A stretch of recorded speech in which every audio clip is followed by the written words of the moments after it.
How's it going, people? Welcome back to the channel and welcome back to the Big Six. It feels strange doing a Big Six so early in the day. We haven't done one of these in years. Usually it's right before bedtime if you're over here in the UK. But I guess the people all over the world are enjoying this one because it's nice and early for them in some places. But hit the like button first and foremost, people.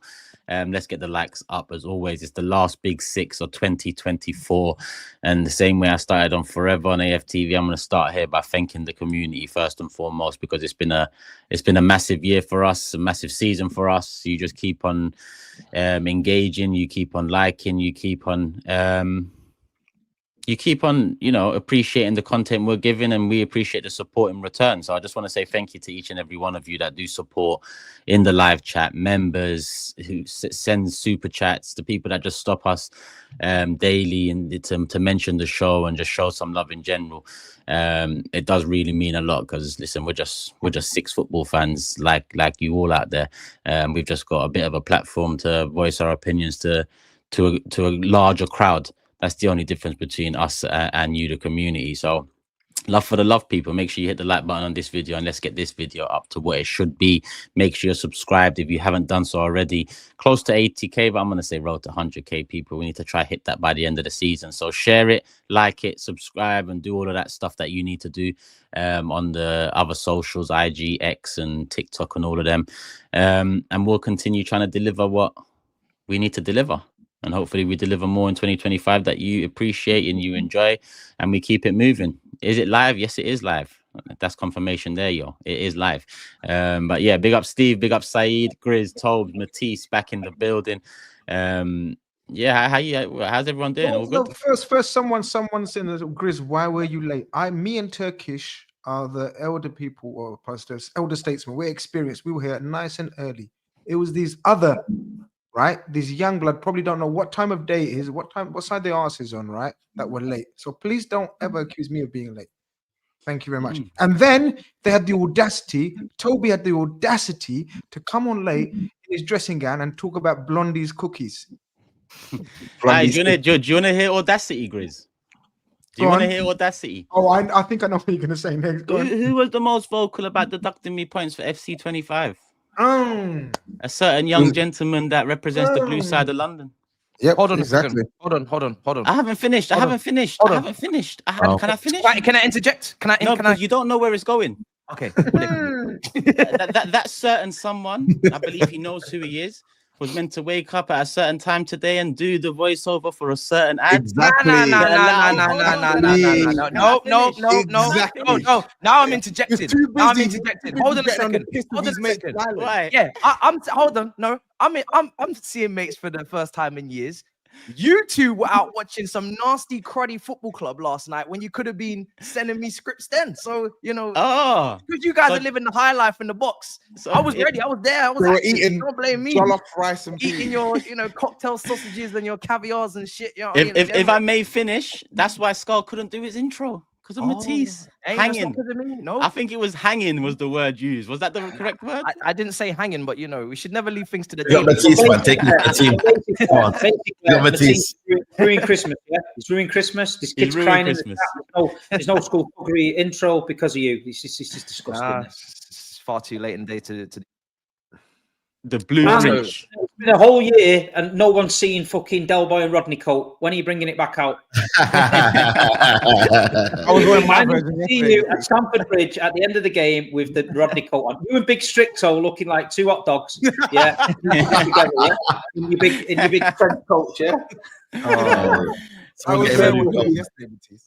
But I will say, as much as I, discredit one member of the panel, I will give credit to another. Someone stepped in. Buzzer beater, he delivered like his team never does. Toby, he done the voiceover. Big up HelloFresh, 60% off. QR code in the bottom right of the screen. Show them some love, people. This video is sponsored by HelloFresh. And as you can see, they're here to help you with your New Year's resolutions. Now, what is my resolution? I've seen the snarky comments and I will be getting wham stronger than ever before, like TOBS.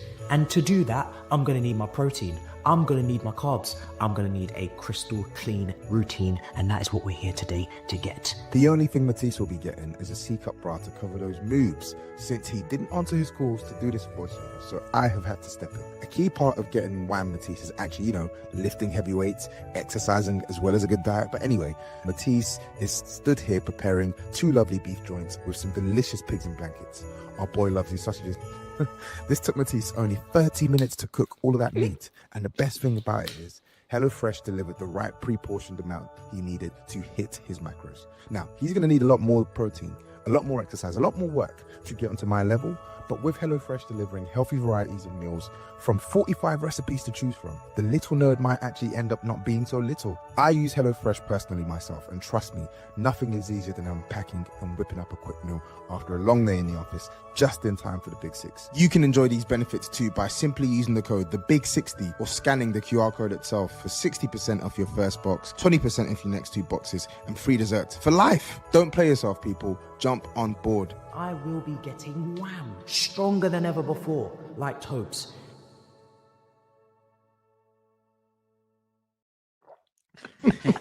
I gotta say though, No, There's a lot to take in there. That was way better than whatever I was gonna do. Hey, you look well seasoned in slapping meat, Matisse. I don't know. It's always hey. Goes off. No, at night when you look at the time, guys. You can't be talking like this at midnight. Normally we talk like this, and it's midnight and it's late. And Yeah. He loves his meat and sausage, innit? Hey, that was Skull's idea. He's always the one on some freaky shit. I'm just purely playing I'm doing a role. As an actor, you do as you're told by the director. That's all it is. This is daytime TV. Daytime. Yeah. That threshold hasn't been hit yet. But we move. Big up HelloFresh people. If you're on that same journey that Matisse is on, go show them some love. Scan it. The QR code on the screen, that is, for 60% off your first month's order, and then 20% off the following months after that, exclusive to the Big 6. Show them some love. They'll show us some love. We keep the world moving, and we move into what we need to move into. Game week 18 is a wrap. Game week 19 is around the corner, literally less than 24 hours away. And that's the halfway point, people. So, you know, and a lot of interesting results to go with it over this Christmas period. It's so interesting that it's a difficult one. Where do we begin? I mean, I'm tempted to say Chelsea, you know, having lost at home, being in the title race, damaging to the to the cause. So yeah, let's start with Chelsea, because I know Matisse is also, not only did he wake up late today, he's also set for time today. So he's doing a 40-minute show, and you know that's it would have been an hour, but he's man yapping about cookies and all sorts of You were late, brother. What do you mean these men are yapping about cooking? You were late. Two past I was ready to go live. You man are yapping about Squid Games and that. You've been slapping meat and shit, man. Get the fuck out of here. Look at Grizz, the threshold, Grizz, the threshold. I can't even see your face, man. Move your mic. Stop the waffle and get on with the show. Go on, talk to me, Matisse, man. Chelsea 1-0 up, 2-1 losers. Fulham getting the 3 points, and from second to third. Well, you know, this is why praise the Chelsea fan base for knowing their team, for knowing what the winter period can do to us, because it's always, every year, it's an annual Chelsea implosion. It doesn't matter what manager it is, we just drop points. People start having meltdowns on Twitter. And you know, we dropped points the last 2 games, where especially this one we should have done better. But to be fair, credit to Fulham, they deserve to win. I was watching the game, and when that second goal went in, I was just like, fair. Like I wasn't even angry. It was coming. And I think anybody that could watch that game or in the stadium could sense that second goal was coming for Fulham. We were just all over the place. They were going down the flanks, ripping us wide open. My main issue is the lack of subs. Maresca, again, back-to-back games, he only brings on 1 player per game. He didn't bring on, you know, Felix. He didn't really try and get Gusto out and put Achampong in. I would have liked to have seen, considering he was getting ripped up. Just at least try and change something, at least tactically tweak it. Maybe put Gusto as an overlapper instead of inverting him in the back 3. You know, maybe just anything. You know, Cole Palmer, again, getting quieter as the game went on. Obviously, we started with the goal. It was a great goal from him. But again, it wasn't one of his best performances, and he was fading. I don't know if it's tired legs. I don't really want to make that excuse, considering we play once a week and we make the 12 changes for the 11 changes for the Conference League. I don't think that's a valid reason to be tired at this stage, considering we've got a good sized squad as well. The other people have been playing Champions League. So I don't really think that should really come into it. And then obviously, you know, the lack of some of the players missing. Madueke, I think it was a technical decision. He said that he left him out. He has spoken before about his lack of consistency in training attitude. He would have been very helpful to come off the bench, but he wasn't there. He was kind of just dropped completely. So it was a bit of a mess back to front. You know, the selection, bringing on Nkuku again for Jackson when we're trying to get further on in the game. He's not pressing as intensely. He's being misprofiled. I wouldn't be surprised if he leaves. I know SAEED and Man United have been, you know, asking and making inquiries as to whether or not this guy's available. He probably will be, because every time he comes onto the pitch for Jackson, it's mad. It's not the player that we thought we were getting from Leipzig. He's not playing in a position that I think is his best position. I've been screaming he's not a striker. Every time he comes on, he looks lost. He doesn't have many touches. He doesn't get involved. He doesn't press with any intensity. He just doesn't get on the ball. It's almost like we're playing with 10 men. Neto and Sancho, nothing really special going forward. Bit predictable, both of them. Neto's doing most of the defensive work for Gusto, who's basically a shuttle bus on that side. He was basically playing as a wing back, just doing all of Gusto's defending, not really doing anything particularly special going forward, just crosses, which we can never convert, unless it's Cucurella diving in. And yeah, it just didn't feel like us. It didn't feel like a Chelsea performance from this season. It just felt very inevitable that we were going to lose or we were going to drop points. The defending on the goals was poor. Sanchez clearing it, giving the ball away on the second. So it's not a meltdown for me because I said we weren't in a title race. I don't like to be proven right. I would have loved for us to hang in there and be involved and be closer to Liverpool and actually you guys to be right and say, yeah, see, look, in March, here you are. But I just don't see it. I don't see it with this team. They've got far too much to learn. The manager, whether or not he trusts his bench or he doesn't, I don't know. That's for the recruitment team and him to discuss. But the be all and end all is that we're in a good position. We're hopefully going to finish where I expect us to finish, which is hopefully maybe third. Now that City are dropping off, I think that's fair to ask of this team to finish at least third. But anything higher than that, I've always been skeptical. Even when Arsenal were going through their rough period, I said I'm still not putting them behind us in the table at the end. You know, so yeah, it's a shame. It's a shame. It's disappointing. It's a poor result, but it's not. I think it's our first loss in 2 months, so it's not the end of the world. It's not the end of the world. No, I hear that. I see a few of the fall. Well, I didn't watch the 90 minutes. I've seen the highlights, but of the fallout of the game. To be honest, you mentioned pretty much all of the names that have been mentioned. I see a couple of clips of Cole Palmer where it looked like he should have been more incisive, and he just decides to cut. Like he just literally takes the life out of both moves that I've seen in that clip. Is that something that happens often? Was that weird to you? I don't. Do you know what? It is weird because usually we have no problem transitioning. Like Maresca, since he's come in, we've not. Obviously, I think we want to control games, but whether or not it's down to the squad that we have or the way that the game's gone, we're not afraid of transitioning. That's not something that we avoid. But in that game, for some reason, like you said, he just decided to not be incisive and turn around. I get, tempo control and dictating, but there's a time and a place. And when there's someone making a running behind the defensive line and there's a clear pass to be played, I'd rather you play it and try and dictate tempo later. So yeah, he wasn't great. He got a great goal. It was a great finish, passed into the back of the net. It was very De Bruyne-esque, I think, that type of finish, the way he controlled it into the far corner. But he wasn't at his best, So the whole team really it was a bit off. It wasn't good. It wasn't good at all. You have to give credit to Fulham, man. I think Marco Silva's doing an amazing job, and he's got some. He's close against Man City. Liverpool got a draw there. I think they drew to Tottenham as well. They beat Chelsea. First time since what? 1996. I don't know. Yeah, 74. Yeah, no, honestly, if Cucurella scored that second goal, I think it could have been a different game. But the second half, Fulham dominated. You reckon? Like genuinely, Fulham dominated. I think the substitutions they came on. Moniz, he changed the game as well. I think Harry Wilson, his impact in the game was excellent. But Sanchez, man, bro, he kicks it, he creates anxiety, and then I think it was Levi Colwill playing. I think Moniz offside. That was poor from Colwill.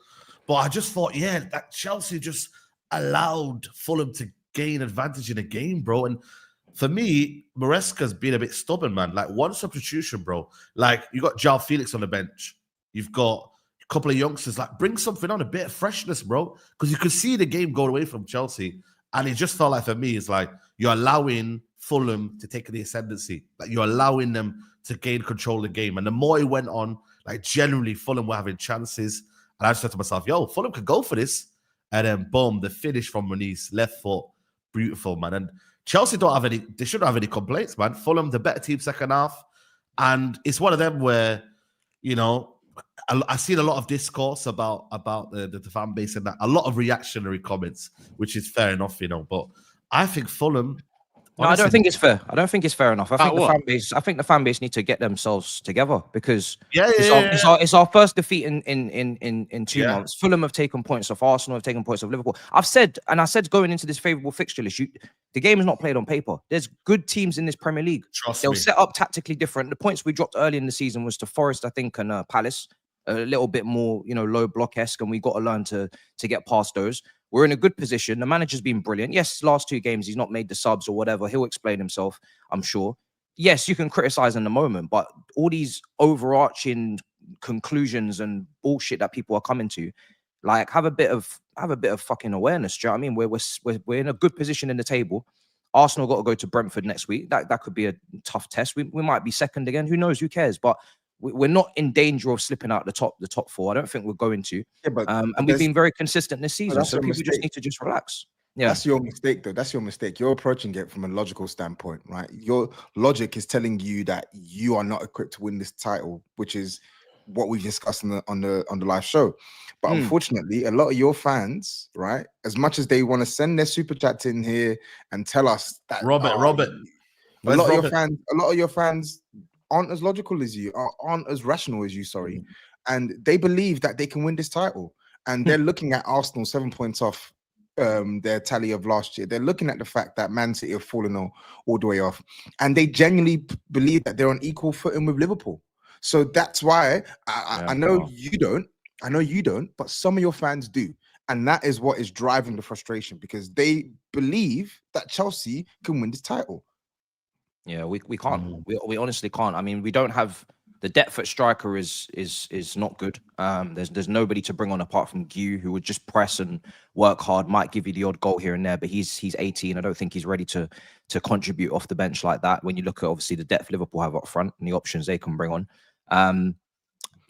Most of our depth comes from the attacking midfield. You know, Felix, and he ain't coming on. Mudryk, if he ever comes back if he ever gets that sample B result, I don't know what's going on with that. We've got a lot of players that should contribute 8 goals, 8 assists maybe throughout the calendar season or whatever. But we don't have anybody past Jackson to come on up front and actually give us a bit of a different outlet. The crosses that are coming into the box from Neto, some of them are good quality, but no one's going to get their head on it and actually attack it properly and actually be a bit of a presence. Anderson was looking shaky the whole game. I think we could have got him sent off. We could have definitely made more out of that situation. He was looking ropey, which is unlike him because I think he's a good player. But yeah, for me, like I said, the title race doesn't start now. Unless you're top of the league and you're high flying and you really can't avoid it because you've been so perfect almost that you're going to be there at the end. You're not going to fall off drastically. When was the last time someone was top at Christmas or 5, 6, 7, 8 points clear like Liverpool have been and then out of the title race in February? It just doesn't happen. But the title race starts really in February. And if Chelsea are off the pace over the next couple of months and they start to fall into where they was expected to be, no one will look back at December in this period and say, "Oh yeah, they were in a title race, man. They were going toe to toe with Arsenal, Liverpool." You just won't say it. It's just far too early.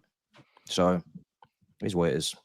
I do think Toby's been quite nice to you because generally you are level-headed, but you did lose it at a time this season. I mean, no. I just didn't want to take up too much time. But you basically said you've got the best left side in the league, so I'm judging by that. I fucked up with Sancho. I fucked up. Look around. I didn't want to rise to it. Tobes, let me do it for you. Cook around. I'm spot on. To you. Hold on. Okay, let me address it. Cook around. I'm absolutely spot on. I will triple down on that one. I'm spot on with that. Sancho, I got a bit giddy. No problem. Cunha's no. Don't say no problem. There was a problem because you were fighting. It was a big problem. It was a big problem. It was a very big problem. Yeah. What did he say? Cunha? Just Cunha? I don't know. Not just Cunha. Anthony Gordon's been better than this guy. Gakpo's been better. Gakpo's been good as well. Listen, Cunha's having a great season. For the team he's playing in, But the team he's playing in, Cunha's having a great season. He's having a great Cunha's season. more of a 10, though. He's like a solid. left 10. He's like a left 10. like He's you not lot like a really left winger. chose the player that hasn't been playing wide left to choose a better player than Sancho. Like, I think you're wild, all of you lot. You chose the one player that's like a floating 10 striker, call him what you want, false 9, and you chose him to mention the player that's beating them when there's at least three players on the left. Chris, I named about 5 or 6. Sorry, are we not comparing floating wingers to out and out wingers? Because your fan base has been doing that for the last 2 months. No, but I named about 6. Fan bases right now. Because your second deluded fan base. Let's talk about fan bases. So we're not comparing Hazards to Salahs. Okay. Going back to the game. We're not doing that anymore. Okay. Iwobi as well. That's another one. We could do that all day long, but we haven't got all day long. Going back to the game. One thing I noticed, right? You know, in terms of we used to ask about Pep's substitutions and the lack of changes, and this guy is from the school of Pep, apparently, right?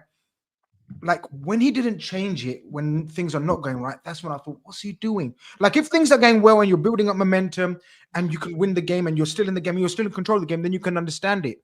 But like SAEED says, Fulham were deserved, man, in that second half, and he didn't want to change anything. How can you spend £1.6 billion on your squad and not have the trust in them players to change anything? Okay, hold on.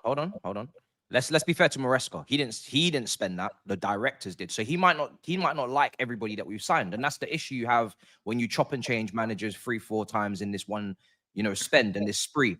Also, to caveat, there are a few injuries, right? There's no Lavia on that bench. There's no Badiashile on that bench. There's no Fofana on that bench. There's no Mudryk on that bench. So not all of the talent that you're talking about was actually available. I'm talking about attacking talent when you're chasing a game. But there's the only other person he should have brought on for me was Felix in terms of attacking. It was him and Nkuku. Yeah. And actually, I would have brought on Gu over Nkuku because I don't like Nkuku up front. He cost 5 million, so I don't think he should be roped in with the whole 1 point. He's 5 million. He's from Barcelona. He's a kid, but I would have brought him on. I would have brought him on personally. I think it would have done a better job. But listen, at some point we have to see if this manager trusts the players we've brought in, and if he doesn't, then they need to start lining things up a bit better. I thought he would have changed something, man. I thought you're right about the stubbornness. He didn't change it, and it reminded me of, because you could tell he's openly talked about Pep being his mentor, and we know his work with Pep. I thought he could have made changes. Like, most managers now are very proactive. Like, Slot definitely is. Yeah, he usually is. And he didn't come across proactive in that one scene. But cost you in the end. Massive loss, I think. Because I genuinely believe, not in a title race to win it, but he was in a title race to be there, to be talked of. But to be talked about, to be mentioned. Okay, but I don't get this logic. If you're not in it to win it, how are you in it? But then there's only one. There's only one team. That means there's in it. Then that means every season there's one team in it. Then the rest of us just give up and die. Well, even though we were ahead compete. Sorry, I agree with you. But if I was to go around the panel a couple of weeks ago, who's more capable of lasting the test of time, Arsenal or Chelsea? Everybody's going to say Arsenal because you've seen them do it, right? You're not going to say Chelsea because why is it either or? Why don't you just focus on Liverpool at the top and you, rather than say, is it us or them? Because I'm not disagreeing with you. You're right. It's more on us to do it, but you're bringing in us for no reason really. If you're just focused on yourself, because even with what some of the reasons, I'm not going to say excuses because they're reasons, they kind of fall for Arsenal too. Now we are in phase 5 under this manager, whereas you're in phase 4 under this ownership. It's different, but yeah. I mean, we ain't got a striker, so we ain't even got the option to bring on a striker. We ain't got a backup to Saka now. He's out for 4 months. So we've got our own limitations. Liverpool, they've surprised many in terms of how good they've been in racking up the points. They're close to making 48 by the halfway point. That's close to immaculate. But aside from that, if Liverpool drop off, we haven't done enough to say it'll be us that takes it if Liverpool drop off, and you're just a point behind us. I've always said there doesn't have to be a race. I think Liverpool fans want there to be a race. I don't know why. Maybe you don't. Maybe you just don't want to admit you've already done it. Fair enough. I respect it. But I said before, there doesn't have to be a race. If Arsenal are not equipped to do it, and I completely agree, Saka's a massive blow. That's huge. And I've never thought we were ready to do it. Then Liverpool will just win it, and that will be it. There's been seasons. Likelihood, there's been seasons where the champion has been 10, 12 points clear. When Oli finished second, that wasn't a title race. When Man City finished second and Liverpool won it in February, that wasn't a race. So there doesn't have to be a race. And I think everybody's caught up in there being a race, or you say you're in it when you're not really, and we don't really think you're going to win it, but just say you're in it anyway, just because we want you to. You not want to be in it though. Do you not want to? I do want to be in it. I do, but I'm not. Just like you as a City fan. Because you as a City fan, you've said countless times, I'm not going to sit here and lie about my team. When you were winning games, you said we're not playing well. We're not fucking seventh. See this coming. Yeah, you're seventh now, but you kept saying to us, "Oh, we're only fourth. We're only 1 point behind Arsenal, so it's not really an improvement." Yeah, but I told you the league was gone. I told you the league was gone. If my team had spent 1.6 billion and then they'd been where your team was, there's no way I'd be trying to cry at home and say that we're not in the title race. It's what you. If Manchester City had spent 1.6 billion and we was where you are now, we'd be getting ripped apart in every media outlet in the country. You lot would be telling me you've spent 1.6 billion, you can't catch Liverpool, but somehow Chelsea seem to be like Oldham Athletic and they're getting away with it. All right, listen. Let me put some logic into this. You can spend Sancho, Nkunku, Jackson, Neto, Fernandes, Cole Palmer. Fucking Romeo Lavia, the players you've got is unbelievable. You're just naming names. You're just naming names. Unbelievable. Let me put some logic into this, right? If you spend 1 million, right, in fucking Tesco, you spend 500 million in Marks and Spencer. What's the difference? It's not bullshit narratives. It's not bullshit narratives. This is football. If you spend 1.6 billion in football, you're there to win the title. You've spent that money to win the title. Yeah, but that doesn't mean you're going to win the title immediately. When the first coach comes in, that is actually starting to make the squad. Did you just call Caicedo and Enzo Fernandez? Arsenal are getting slapped all the time for not winning the ball, innit? Did you just call Caicedo and Enzo Fernandez Tesco? Some of the money spent, £100 million Tesco players. Is that what you're saying? Some of the players should not have come in for the price that we paid, and some of the Who's players Tesco? Who's Tesco? Name me the players that are Tesco. Mudryk is Tesco. Mudryk ain't Tesco. Mudryk is Mudryk is off license, bro. Off license. Mini market. You know what Mudryk is? Mudryk's one of them 100-inch TVs you buy off the gypsies outside your house for big dough. And you get it in your house and it's full of bricks. The box. That's what Mudryk is. Yeah, the box. You've just been had over there with that. At the end of the day, right? It's the manager's first season. You can spend as much money as you want. Man United have spent a ton of money. Look where they're sitting. Not as much as us. They'll still spend more money than the teams around them. They shouldn't be 14th, but they are.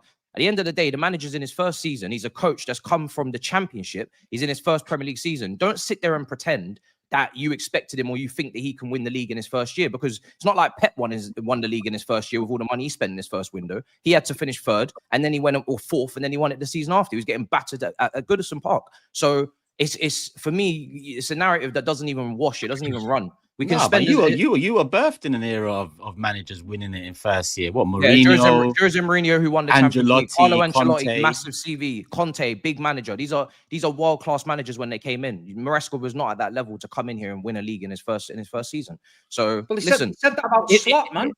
If I go to Liverpool and I get Van Dijk, Trent, and Salah on a free, or I'm Man United and I go and sign Xerxes for 70 million or whoever the fuck else they want to get, who's better equipped to win? The one that signed all the players for free, or the one that spent 500 million on dog shit from Ten Hag? So I'm not into this money business. We've spent money before. It's not worked, and I've seen Liverpool. Liverpool spent no money. Liverpool spent no money. They're top of the league. Sorry. You just said I'm not into this money business, man. I'm not into this money business. Got no money, but we're still this money business, man.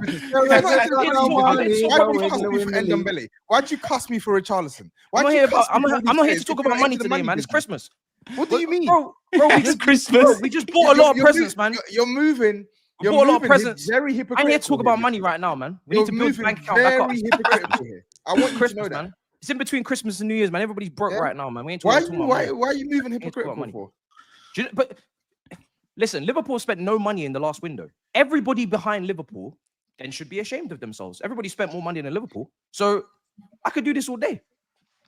How much money has Tottenham spent? Where are you in the league? Mid-table. Should you be in mid-table? Do you spend the same amount of money as Bournemouth? That's why I think the manager's not doing a good enough job. Exactly. It's consequence. There must be consequences, brother. So just to wrap this segment up, Maresca should be sacked because that's not what I'm saying. Because you're not underperforming to that extent. What is this conversation then? The conversation is you have spent an enormous amount of money and it's led you to nothing. That's the conversation. No other team have spent as much as you have spent over the last 3 years and have achieved nothing. That is the conversation. If this team go on to win absolutely nothing in the same span that Arsenal and Arteta have had together, I will be extremely critical. Extremely. I've already been onto this board about some of the signings. However, I think that's fair. When you're signing loads of young players, 6 years, 5 years, bro. I want a title in the next. I want a title in the next 2 years. Fuck 5 years. But when that's fair enough. Matisse has been fair enough. I was just explaining what these men. I think where Steve and Toby are coming from is the general deluded side of the Chelsea fan base. To be fair, Matisse has said, look, you know what I mean? It's phase 1 or whatever you want to call it. Phases, man. Get out there. Phases. But all right, next season, we're going to apply a bit more pressure to Maresca, God willing. Yeah. And then we're going to apply a bit more pressure, God willing. Yeah. You're slowly apply. But right now, I hear it and I feel it and I see it.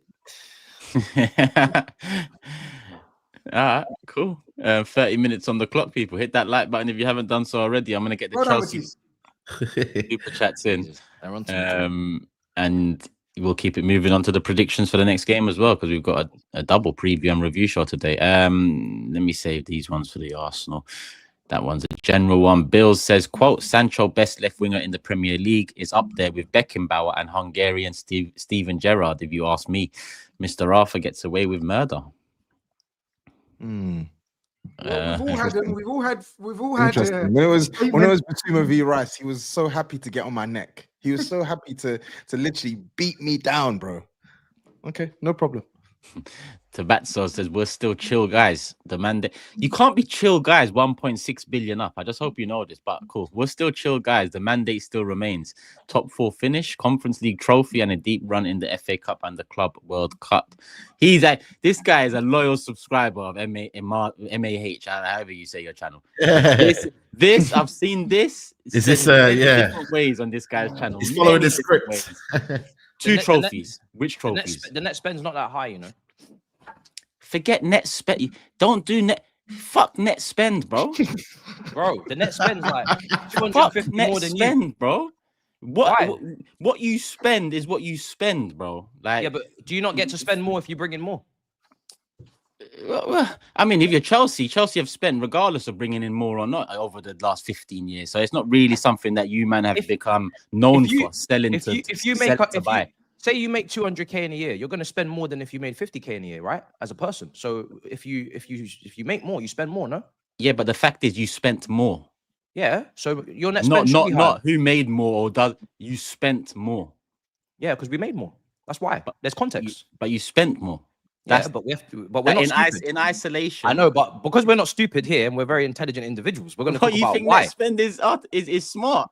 I think the net spend is a more net spend is one of the biggest deflections in football, bro. I'm telling you, man didn't grow up on net spend. It helps Turkish when you can sell your hotels back to your holding company and your women's team, your holding company, and that. It's not bad. I know fucking 115 ain't talking to me about lecturing me about rules. I know you ain't lecturing me about what I should and shouldn't. No comment. Innocent until proven guilty. You actually did that. You've done that, and you got fined. You're gonna be guilty for something, brother. No way. Innocent, man. See now, lawyer. Zay says, which insane Chelsea fan thinks that we are on, quote, equal footing with Liverpool? We ain't close to Liverpool yet. But why not? What does that mean, though? Listen, I think player for player, Chelsea's got a fantastic squad. Consistency-wise, nobody took Liverpool. Liverpool, consistency-wise, they're just ploughing through everybody. No how GRIZZ though, innit? Let's be honest. But like I say, I'm just saying with Chelsea, I just look at the squad and I think, fuck me, it's some squad on paper.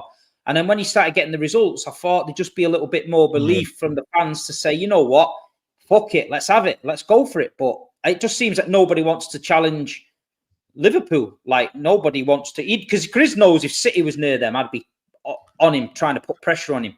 Arsenal fans don't really believe they can do it. Chelsea fans don't really believe they can do it. So are we just like, okay, let's let Liverpool run away with it? My only thing with that is belief doesn't win you a title. You need the it does. It does. Need good defending. I've seen it myself. When you're 2-0 down against Aston Villa in the fucking home game and Liverpool going to win the league, you need belief, mate. And then we believe. How many titles did you won in a row before that one? Do you know what I mean? No, but we won Aguero last minute. We've won Gundogan last minute. We won them on the last day against Brighton. Arsenal should have won the league last year.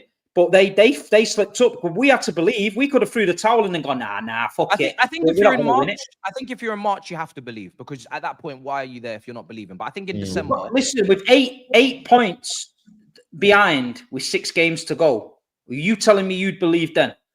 Because we did. If I had nothing else to fight for, I have to have some hope. Otherwise, there's no point in me watching the rest of the game. But the Aguero moment tells you in football that you've got to believe, man. You got to believe. I'm saying in December, it's a bit ridiculous to start saying, oh yeah, we can win the league when you're watching your team week in, week out. Like you say, you go home and away. I'm watching this team, they can't defend. They haven't been able to defend all season, and they've been conceding goals and they've been complacent. So until that gets fixed, then follow my lead, Matisse. You don't even believe yourself. Do it. No, bro, because you don't even believe yourself. Eli says, you say the words, quote, title race a lot for someone who doesn't think they're in one. Because I'm being asked about it.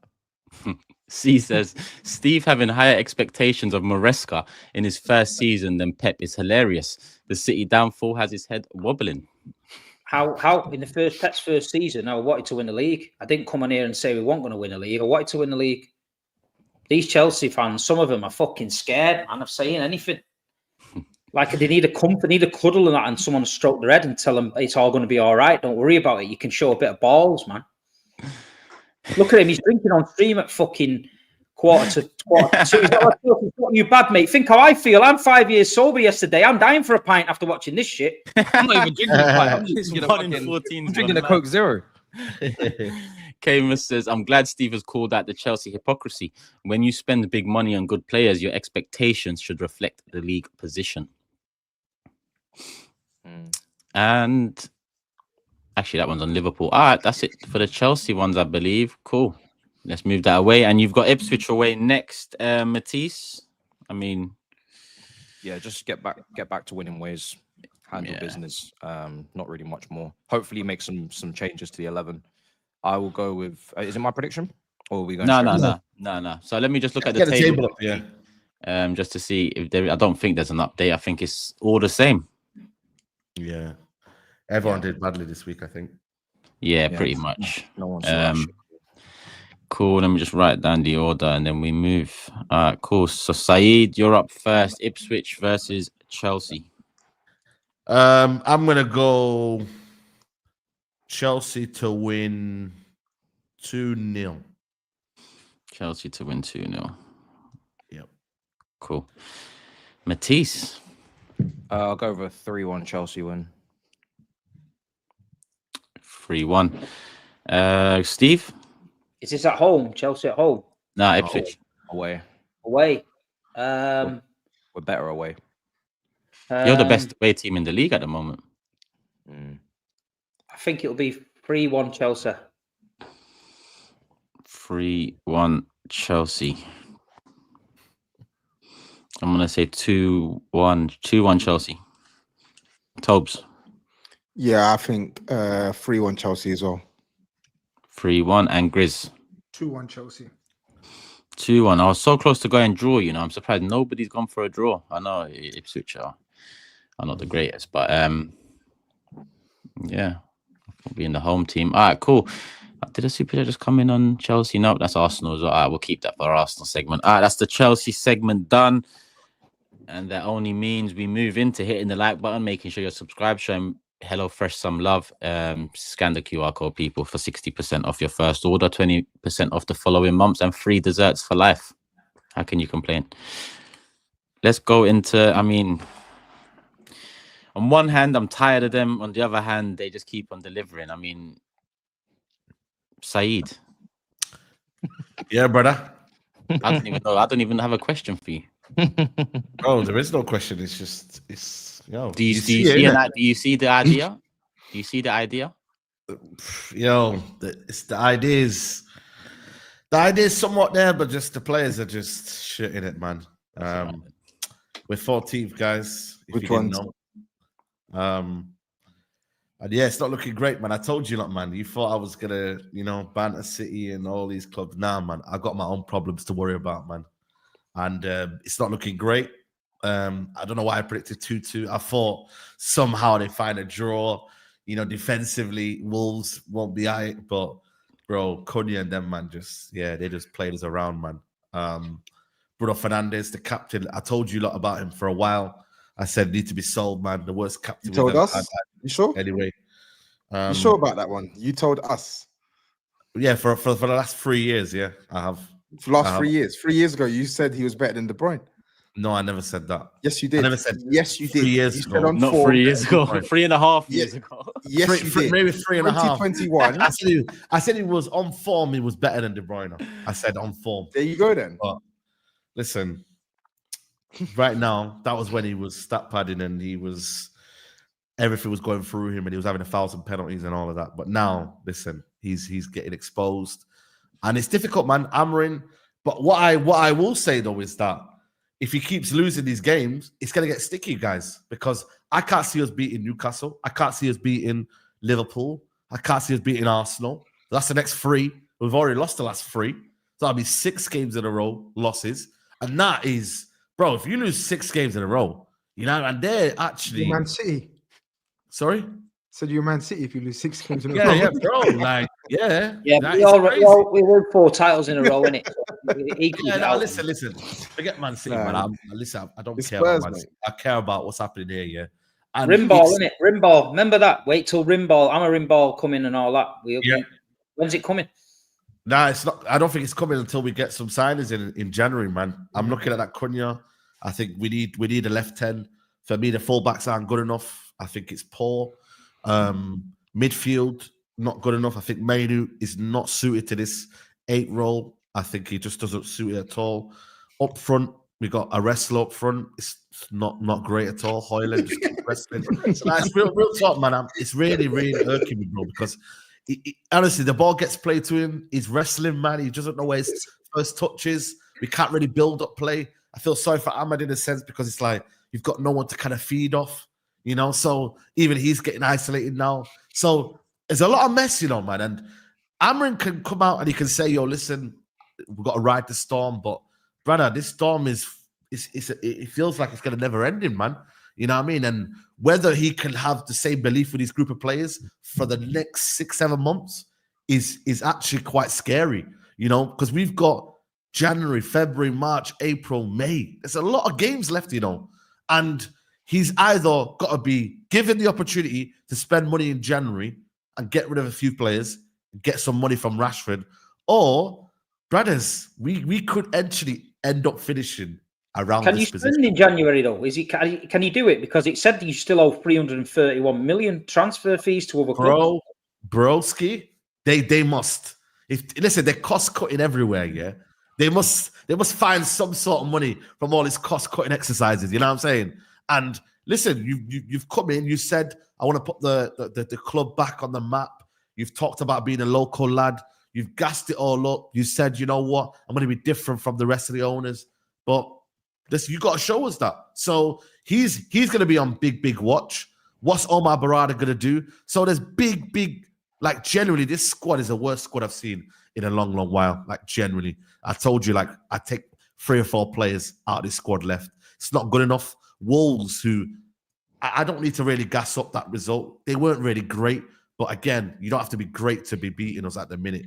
That corner, again, set pieces, Onana getting bullied, bro. You know what kind of makes it all mad, yeah, is that nobody went around to the referee to say, you know what happened there? They all just went back to the halfway line. It's acceptance, you know. It's simple ball over the top. Onana's getting bullied. I'm sorry. Get everyone out.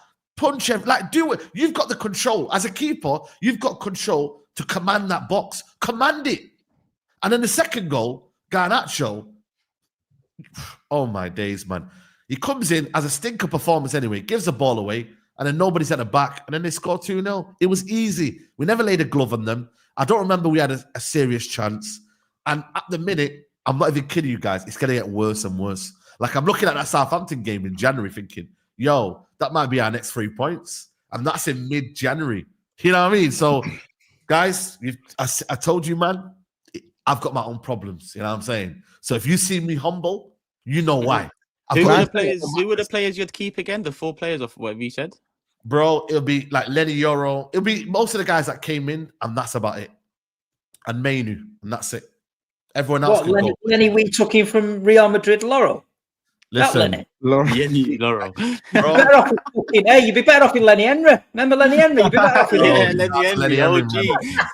Now listen, Lenny Yoro's yeah, man, it's not looking great out there, man. No Dallo? No Dallo? Dallo, listen, he can go as well. I told you, man. Really? Like everyone could go, bro. Anana? Everyone could go. It's similar to your squad. Told me like you need to rip it up. We need to rip it up. No. I think our squad isn't good enough. We don't need to rip up our squad. We just need more quality in our squad. Have you given up on Anana yet? Onana can go as well, bro, man. That's good. What about I Dutch never Tom? wanted him in the first place. Dutch Tom? Is he He's seen enough? He said he's keeping him, Steve. He said he's keeping him. Zerkamp. You can't move Zerkamp on.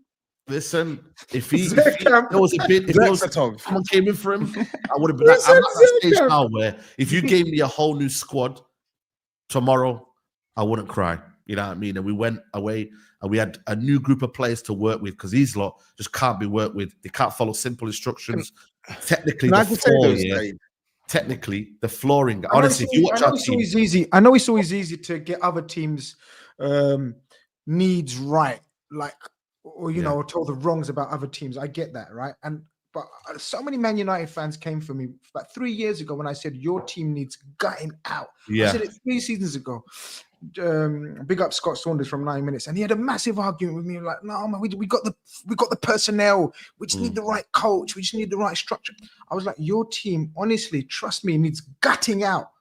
And what's his name? What's the German geezer? Ralf Rangnick. Ralf Rangnick said the same effing thing.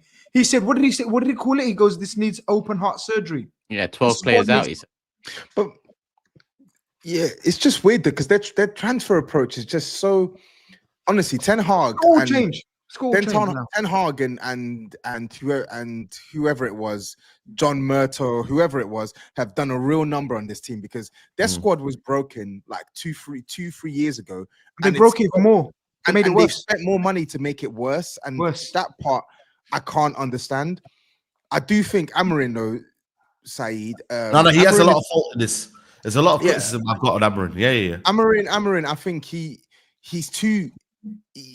I get why he's doing it, but he needs to take the handbrake off Man United because when you attack, there's nothing there. There's no potency. It's literally Ahmad and Inshallah. I think he needs to do more in your team to make you a bit more offensively minded. Like, I feel like even Dallo at left wing back, the guy stinks at left wing back. No. Play him in his natural position. Put Mazraoui left wing back. Let's see how that goes for a second. Play more attacking players in your team and try and actually lay a glove on teams offensively. I think he needs to do that. When we need a left back in January. We need to look at the Kirkers. I want personally that Kirkers.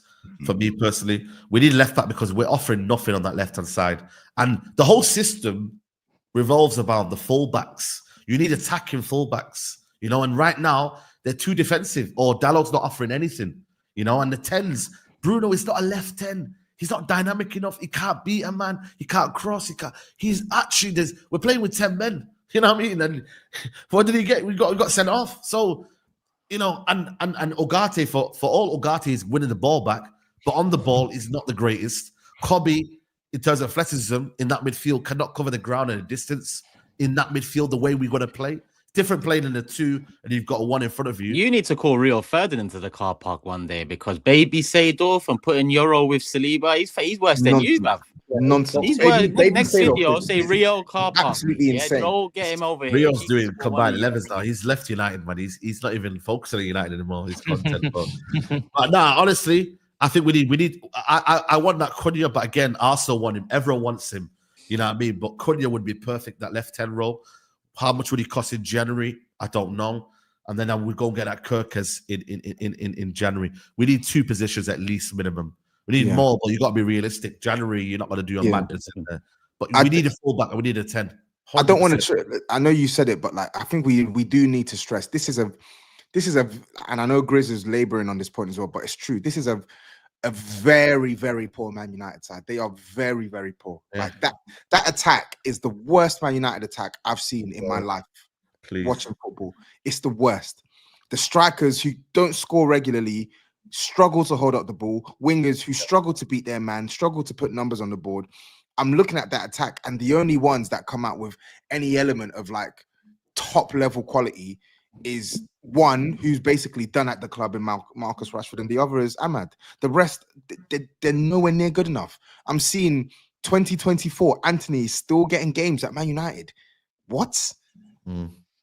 It's bad, man. It's really, really bad. Why are you saying 2024 like he's been there for a long time? He only just signed a He's been there, what I'm saying is, he's been there 2 years and he's been utter garbage. But even that, like 96% of his time, and they're still having to call upon Anthony. But even that, like in this system, you could actually put Anthony in the right wing back role and be a bit more attacking, then have a bit more balance on that side. I'm not saying it solves everything, but we are too defensive, and that is on the manager. That's Amarin there, yeah, 100%. I've said it before. It's the left side he should be playing on. You've got right wing backs already, right? You've only got really right wing backs. Left wing back, you're cooked. You should be playing Anthony as a left wing back. Don't ask him to cut in and shoot and all this bullshit. Go in the left wing back position. When there's overloads, we're going to switch it out to you, and your job is to get to the back post and cutbacks or crosses, and just be on your favored foot. And simple, just make it simple for him. That's it. You don't want Anthony at right wing back cutting in and shooting all this nonsense like he's been doing all these years. There's no point. Listen, and then I think also Casemiro not being in there, like this moment where you need experience, you know what I mean? You need a bit of know-how, you know what I mean? I don't know why he's not persistent with Casemiro. It's a bit weird. I don't know if this just from the board, you know, that we're kind of phasing out the big hitters in terms of spenders. Rashford's going to leave now, and Casemiro. It's because he wants ball winners, bro. He wants ball winners and ball progression. But Casemiro gives you the ball progression, but he doesn't win you. He doesn't win you the ball as well as Ugarte has been the last couple of weeks. He progresses the ball better than Kobe Mainoo at the minute. Agree. In this system. Agree. You know what I mean? So you got to try it. You got to try it, bro. You got to experiment. He's not experimenting that, bro. What have we got to lose now at the minute? Like, bro, we're 14th. You know what I mean? Like, at least you're going for it. You're placing the league. Sorry? You're placing the league at this rate. No, bro, listen, I ain't gonna even say that. To be honest, I mean, the poor teams this season are so poor. There's no worry of that. But your form is absolutely insane. Your performance is absolutely insane. We've not won back-to-back games all season. You know how bad that is, man. We're on -4 goal difference. You know, I think we've got what is it? How many losses we got in the league right now? Like it's terrible, man. And ultimately, it ain't getting any better soon. We got informed Newcastle coming up. Got Liverpool at Anfield, and then we got Arsenal in the cup. You know what I mean? And then I don't know. Allahu A'lam, you know what I mean? In terms of after that, you know what I'm saying? Like right now, it's peak, guys. And what I said to you guys, the guys at the top, they're doing well. Like Fulham, Bournemouth, bro. If you're not consistent, these guys will just go ahead of you. So we are 14th. We are where we are. We deserve to be where we are, and that's just the facts. I mean, people say 40 points. I swear that I don't know, bro. You know what I mean? I don't know. I generally don't know. I'll be honest. They don't get cooked enough, bro. I swear that you might do what you want to do. They're over a decade. They're over a decade with no Premier League, no Champions League, not competing at the top level. Like at least when we were mid-table, I could say in the recent times we had done something. I don't agree. No, they're not getting cooked enough. We've been cooked, man. Matisse, they get cooked mercilessly. Even when you're sacking off stewards, you're not getting cooked enough. I'm telling you, you're sacking off stewards. You got rats in your fucking stadium. You're not getting cooked enough. I'm sorry, you're not. You're not. That decision to take away the bonus, that is nasty work. When we went down here, you should cook the rats and eat and feed them to the staff. That's man. So disgusting. Yo. That's crazy. When it was us down here, it was like, no one cares about you. This is where you were before. You ain't getting enough of this Man United cooking, bro. We finished 8th, and now we're here, bro. We've been 7-0. Bro, we've been the banter club in this Big Six. Let's be honest. We've won a couple of trophies here, but really and truly, while this Big Six has been on, it's been me, Arsenal at the start. You know, Liverpool had their 1 off 2 seasons, Tottenham and Chelsea. Like United have been bantered on here, bro. How many? Like, if Skull was to get all his videos, like I'd say 85% is me. Bro, let's be honest, 85% is me. So I've been cooked today. That's why I'm like, yo, I've accepted reality. Cook me more, like, broski. We deserve it. We are shit. Yeah, No, that's actually mad. But Man United, I'm looking at this now. So this is fucking hell, bro. 1, 2, brother, it's peak, man. You're basically your form is not too dissimilar to ours, man. 4 losses out of 5, bro. Four losses in 5, same as us, and then you lost to us in the cup. Yeah. This is really, really bad. And 3-0 at home to Bournemouth, bro. You're not even scoring, broski. You're not even scoring.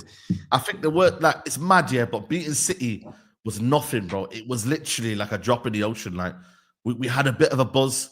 And I said Bournemouth was a bigger test, and it showed. We lost to Bournemouth. So you get me? Like it is what it is, man. We have to find solutions, man. But mark my words here. I know it sounds crazy, yeah, but they sacked Dan Ashworth after 5 months. The manager talked about his job being, if I get sacked, I get sacked. I don't know if you guys have seen his quotes. Like he's saying, listen, if I don't get results, I could be sacked. And the reality. That could be reality. Like, you don't know. These guys are madmen. They sacked Dan Ashworth after, 5 months? So we don't know. Obviously, it has to improve, and I hope it improves. And they have no right, really, to sack a manager who they should have sacked Ten Hag in the summer, given this manager time to get out his transfers and whatnot. They really have no right, but it is a results-based business, guys. You can't be naive to think that, So, brother, just avoid defeat against Newcastle. But I know what's coming. And they are on fire. This is the worst team to be playing next. The worst team. 11 goals in the last 3 games, man. You man seeing Isak, Gordon. Yeah, he's on some. Guess who they play next after you? Who Tottenham? Yeah. Broski. Bro, told me. Mud Brothers.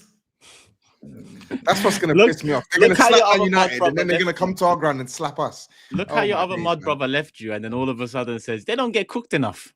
You know what I mean? The turn in 1 month. No, do you know why? Because it's just like we have to deep it. 2013, and from this point onwards, no majors. And when I say majors, I don't mean FA Cup. I mean major. Yeah. No, Europa was a major. That's Europa League's a major, man. Nah, Europa League's not. What? Yes, that's a major trophy. I think the standards might be dropping. Then FA Cup is a major I think FA Cup is in the same line as Europa League. FA Cup. I've got 2 of them, but FA it wasn't Cup the is same as harder the to win than Europa. It's got harder teams in the FA Cup than Europa League. I'm sorry, you mad?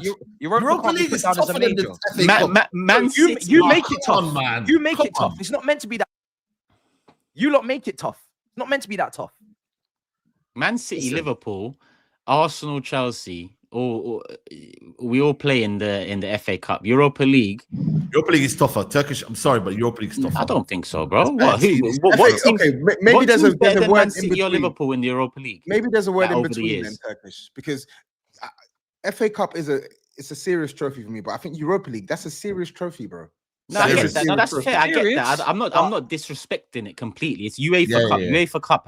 That the name UEFA Cup holds weight. It's the fact Europa League, but it's not bigger or better than the FA Cup. If that's a major, I think it is bigger. I think it is bigger. You being a champion, being the second tier champion of Europe is better than being the domestic cup holder for England. What? Yeah, but when have you ever heard anyone say we're second tier champions of Europe? You'll never sing that. I mean, you can just sing champions of Europe. Like these teams You're around not champions of Europe. The way there's teams out there that sing that though. There's teams out there that sing that though. But... Nah, Europa League. For when we was in it, everyone used to banter us Channel 5 and Thursday night cup and all that. And you're still playing Thursday night football. Let's not hype it up. What I'm saying. It's not about hyping it up though. But if you lose in the Champions League, you get relegated to the Europa League. So that tells you everything about it. Like that's how it was. The level of cup. So you might be in it this year. Yeah, and I won't give a fuck about it. I won't give a fuck about it. I'd love the away days. You just said last week you want to be playing in the... Yeah, the away days, but I won't be creaming my pants like you if we won it. I don't know. Pogba were lifting the Europa League. I'd be embarrassed, mate. After coming off the back of a treble and winning the Champions League to win the Europa League, I'd be embarrassed. I'm very embarrassed at the minute. I'd get beat off Man United, but that would be even lower, I think. Oh damn! Yeah. Nivek, what are you saying here? You're waffling. Europa League is madness, especially in the knockout stages. Come on, bro. Bro, Come on, bro. some I good wouldn't teams say getting there. madness, bro. Good teams in there, yeah. There's great teams in the FA Cup as well. So it is what it is. Let me do some I could. super chat. I'm not I gonna got ahead, say it. guys. I'm not gonna say it, but you know, love I'm not gonna Matisse. say it. I'm not gonna say it. You want to say it? Say No, what? no. I'm not gonna say it. Okay, I'm gonna go then if you're not gonna say anything. Because you get where I'm going, Matisse, right? I don't know. I don't know where you're going. You know where I was going, but it's fine. I'm not gonna say it. All right, in a bit, brothers. There you go, Matisse, Come yeah? on. Yeah, I gotta go. Yeah, Send me your predictions for the rest of the 5 games, yeah? yeah. All right, Yeah. cool. Yeah, starting with what's the Man United one? What was you gonna try send shots again? You didn't. No shots, bro. Bro. Yeah, I feel like you was gonna say something cheeky. Nothing, bro. Nothing. Nah. Let's calm, bro. Let's move on. Merry Christmas and that, innit? Yeah, do you remember the clip that came out on Christmas Day? No Context Fan TV. Don't care about the clip. Yeah. Clip. Don't care. That's probably what got you thinking twice about sending a shot right there. No shot, bro. Just let's continue the show, innit? All right, let's continue the show. Man United super chats. Let's get into it. They're Arsenal. That's a Tottenham one. Jazzy Jeff, big up. Arsenal. Rah. It looks like no. Here we are. I thought no. That's one. Yeah. Troy here says, what was the over under in game weeks again before another Mandem emergency stream? Because soon come. Don't worry. I've got the. I said January. I said January. But what's the emergency? We're 14. That's beyond the emergency. What do you mean? What's the emergency? In the ICU. You know, we're in the ICU and we're like, bro, like, you know, we're just there, bro. You know what I mean? In the ICU. We're not coming out of that, bro. So it's beyond the emergency. Nilot Powell says, Steve, can you please form a sentence for SAEED with the word bed sheet in it? Wow, that's a bit. Giovanni says SAEED isn't humble. He's asked for mercy last show because he knows how poor United are. I don't believe this humble stuff. Giovanni, nor do I. No, we'll see. Don't believe. SAEED, are current United same or worse than the 90s Liverpool? What is your timeline for your next league title? I think GRIZZ would probably better person to ask. They competed at least, though. Another decade, man. I don't see United winning another title for at least another 5 years. At least, I'd say close to a decade. I don't know how much that will make it overall. Bro, I'm being honest, and I'm not bantering. I'm being just honest. It's 12 years next year anyway, so we'll see. All right, cool. Big up, Daniel. The issue is we have gutted out the squad. 17 out of the current 25-man squad were not here before Ten Hag. Relatively a new squad. Poor recruitment. Yeah, that is crazy. That is actually crazy. Frankie says, Uncle GRIZZ, I know they say anything can happen in the game and all that nonsense, but have you ever been more excited to play United at Anfield? 9-0. It's not nonsense. How many times have we seen shit like the Wild West this season itself where you think, what? I thought Forest, second game of the season, lovely jabbly. I thought Fulham at home, lovely jabbly. If we beat Fulham and Forest, I would have been sat here saying the title's ours, like unanimously. Add those 4 points or 5 points, it would have been. I would have said the title was over. So it's not shit. Anything can happen. But I am looking forward to the Man United game. They're a pile of shit right now. We have to just dispose of shit. When you see shit, you dispose of it ASAP. And that's what we've got to do. We've got to get rid of shit. Shit, yeah. Shit is shit. Shit is shit, as Toby says. Yeah, I think that's the last United super chat in. Matisse didn't send me his prediction, so I'll get them by the end of the show. And big up all the new members as well. I see Kyle here, new member. I see some gifted memberships as well, so big up for that. And listen, as the year closes, I'll be the first to admit we haven't delivered everything we promised to deliver to the members, but we are working on it. Obviously, this season we brought the community call-ins a lot more frequent in terms of once a month. We are trying to, start doing some behind-the-scenes stuff when we do link up, and hopefully we can get that out. It's a balance between the content we bring out on this channel, the mob, and just we're still a very much in-house brand, I guess you'd call it, where we manage ourselves, we do everything ourselves, aside from a designer or two that helps with the visuals. So apologies for that if you are a member. And yeah, moving forward, it is something that I hope and we hope to work on and be better at. So yeah, big up all the new members in the chat today and big up everyone as usual, people. 7K in the building. Hit that like button. I haven't checked how much we're on, so let's get it up to 2,000 likes if we can. And don't forget, show HelloFresh some love. QR code is right there, or the link, whichever one you want to use it, people. Let's do the predictions for Man United against Newcastle. Saeed. I'm stuck between 2 and 3-0. Lord. I'm going to say 3-0 Newcastle. Is it at Newcastle? Old Trafford. It's at Old Trafford. What did you say? 3-0 to Newcastle, Old Trafford. Yeah, Newcastle. You know, man, he looks like a broken man there. He looks like, are you all right? I'm accepting it, bro. I've got this mad flu that's going around. At least you beat us. We'll talk about it after the show. Do you remember that? Someone get the bed sheet, not the bed sheet. What is it? The bathrobe and a mocktail pina colada. Because yeah, the dressing gown needs to come out. I think it needs. Yeah, man. Need to change, man. Depression season. That's what they're calling it.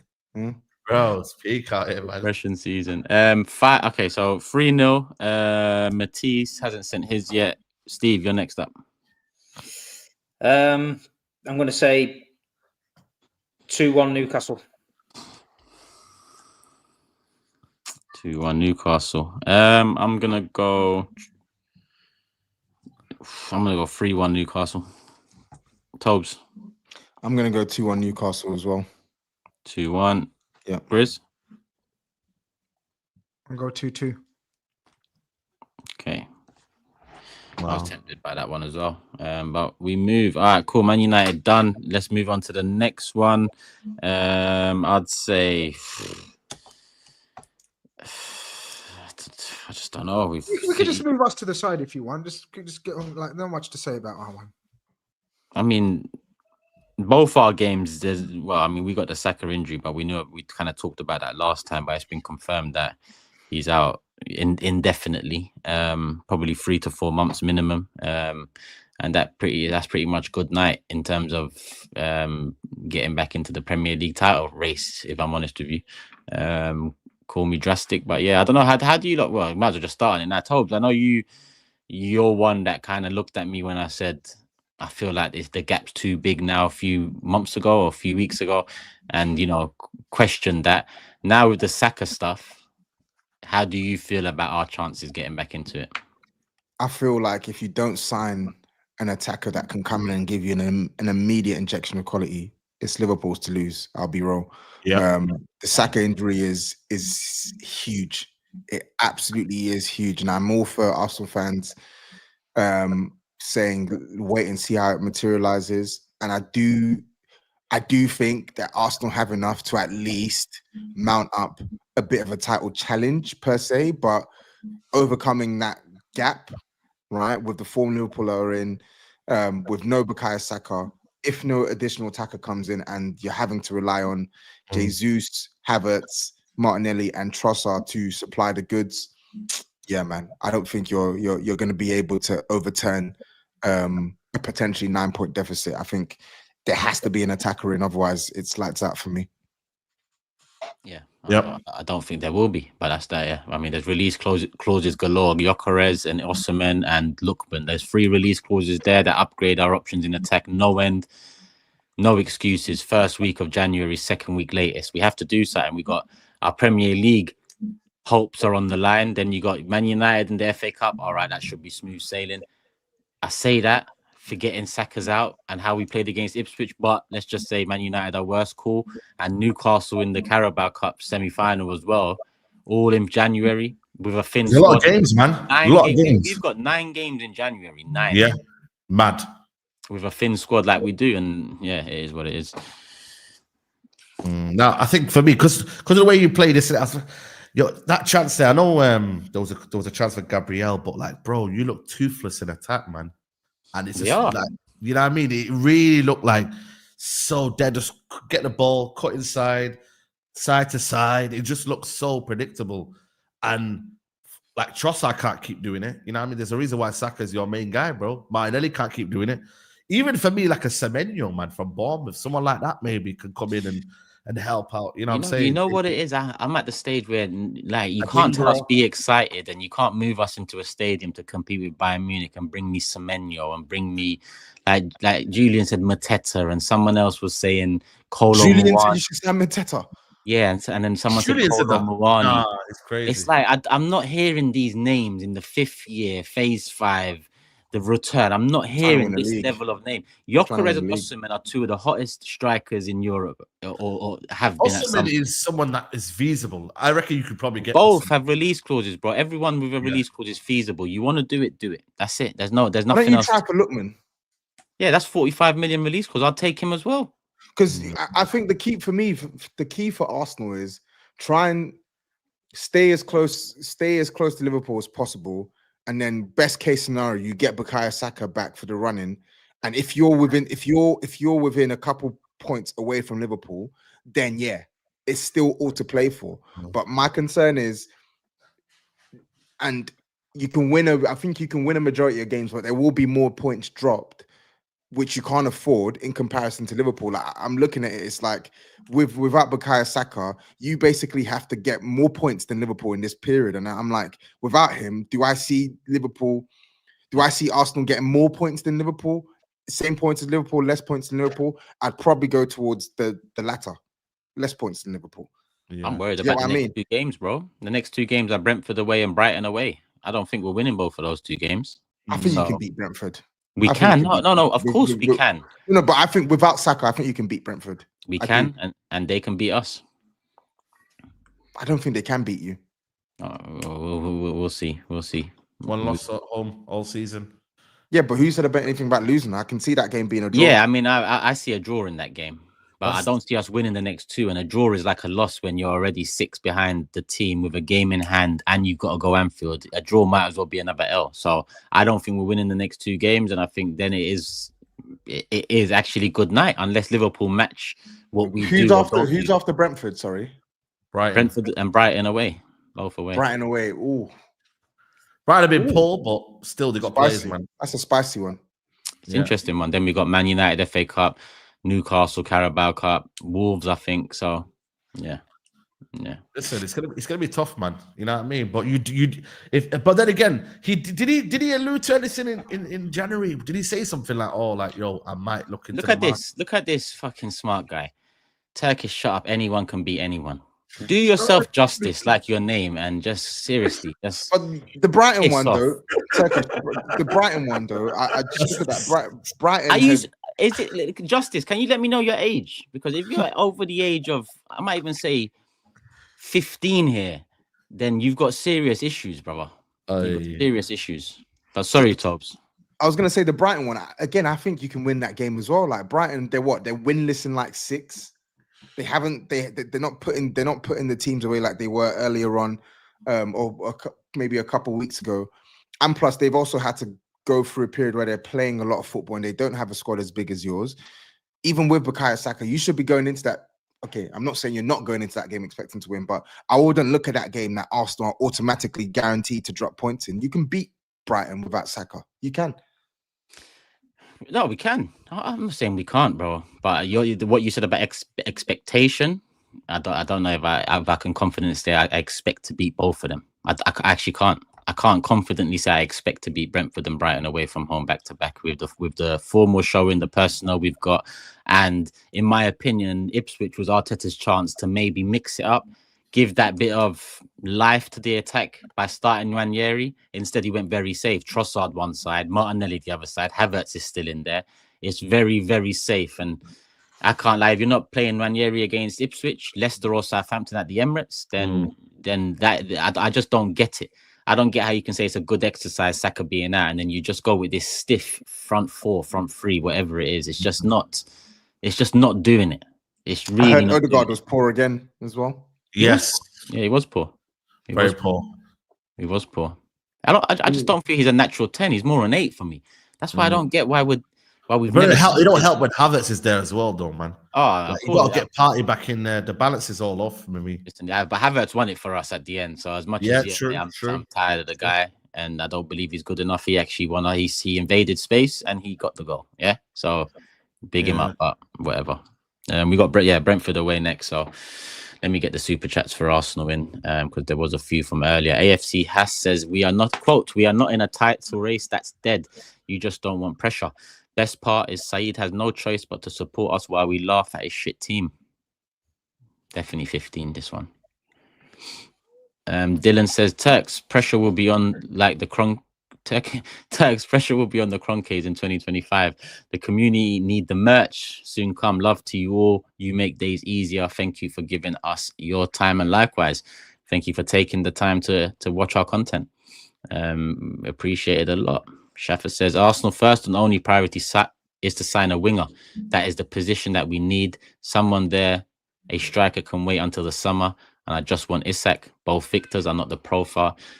Shaffer, you see profile? That word is about to be banned out of the stratosphere on this show, because I'm fucking tired of hearing he's not the right profile. That's not the right. Was Havertz the right fucking profile for our striking position, or didn't work in the 8, so we put him up front? Tell me that. Why? What are we doing here? What are we actually doing here?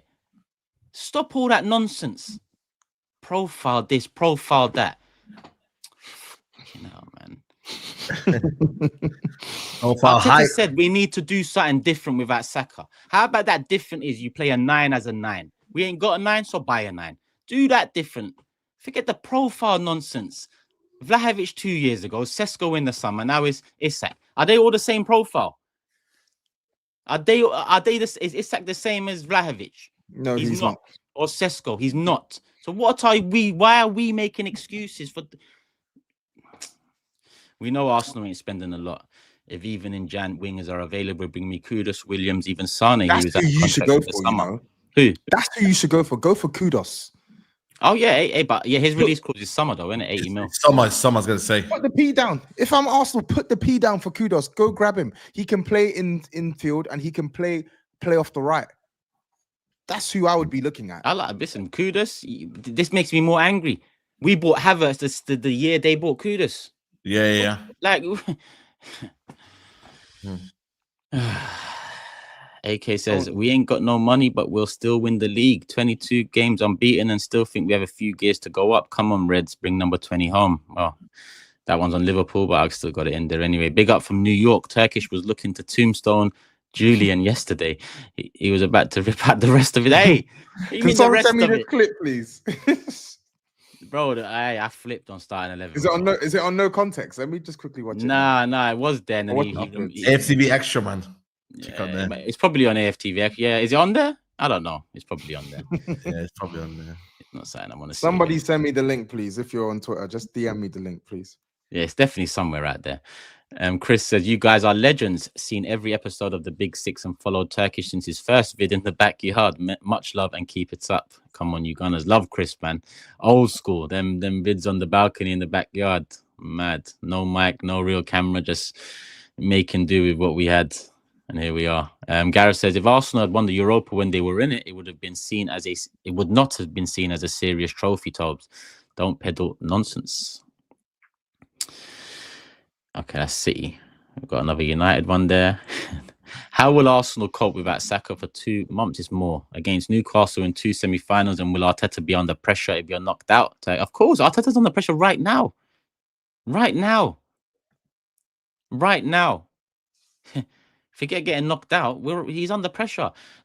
One thing Amorim said, just the other day is, it doesn't matter if they broke my release clause. It doesn't matter how long I've been here. If the results don't turn around, I'm under pressure. This is Man United. That's relevant to most big clubs. I'm not saying we're the size of Man United, but we have hella trophies, hella league titles. Our heritage in terms of domestically is only bettered by 2 teams, and they're 2 of the biggest teams in the world, Man United and Liverpool. So he's under pressure. But but we got Jesus painted next to the stadium the other day. Every fucking week, someone might score 5 goals in a week, and put him on the wall of the tunnel as well. Why not? We're doing nonsense. It just takes the attention away from what we should be doing. Anyway, let's see January. Was disappointing to see how little we create, but 3 points is 3 points. Turkish, That Canadian icy pollen is waiting for you. Ben, big up, man. Lovely meeting you, my bro. And when we do come up to Canada as well, then 100%. I got the picture as well. Hey, send me that picture, Ben, on Insta. Obviously, I got you on Insta now, so send me that picture. But big up, Ben. Lovely meeting you, and lovely meeting everyone. You from Canada. We had a couple from South Africa. Well, family actually from South Africa, and at Norway. Yeah, I mean the love is mad from all over the gaff. So. Appreciate it as always. Alex, Vaina, Lukman, Osman, all with reasonable release clauses. If the Arsenal owners don't, why is it moving like this? Sorry, if the Arsenal owners don't spend in Jan, then it shows they're back to being happy with top 4. It's already proven. Turkish, a striker won't solve our problems. We need creativity on the left as well. LCM, bro, I just hate this, man. That B-Wise is right. I could rip the rest of my hair out because it's like, why? Because once we get the people to create, we're gonna need a striker, bro. So why are we all like, cool? I'm not saying you're wrong, but why is it that won't solve? Why are you dismissing what I think about a striker to say what I also agree with a number 8 or a 10 or like it doesn't make. We need them all. They need everything, man.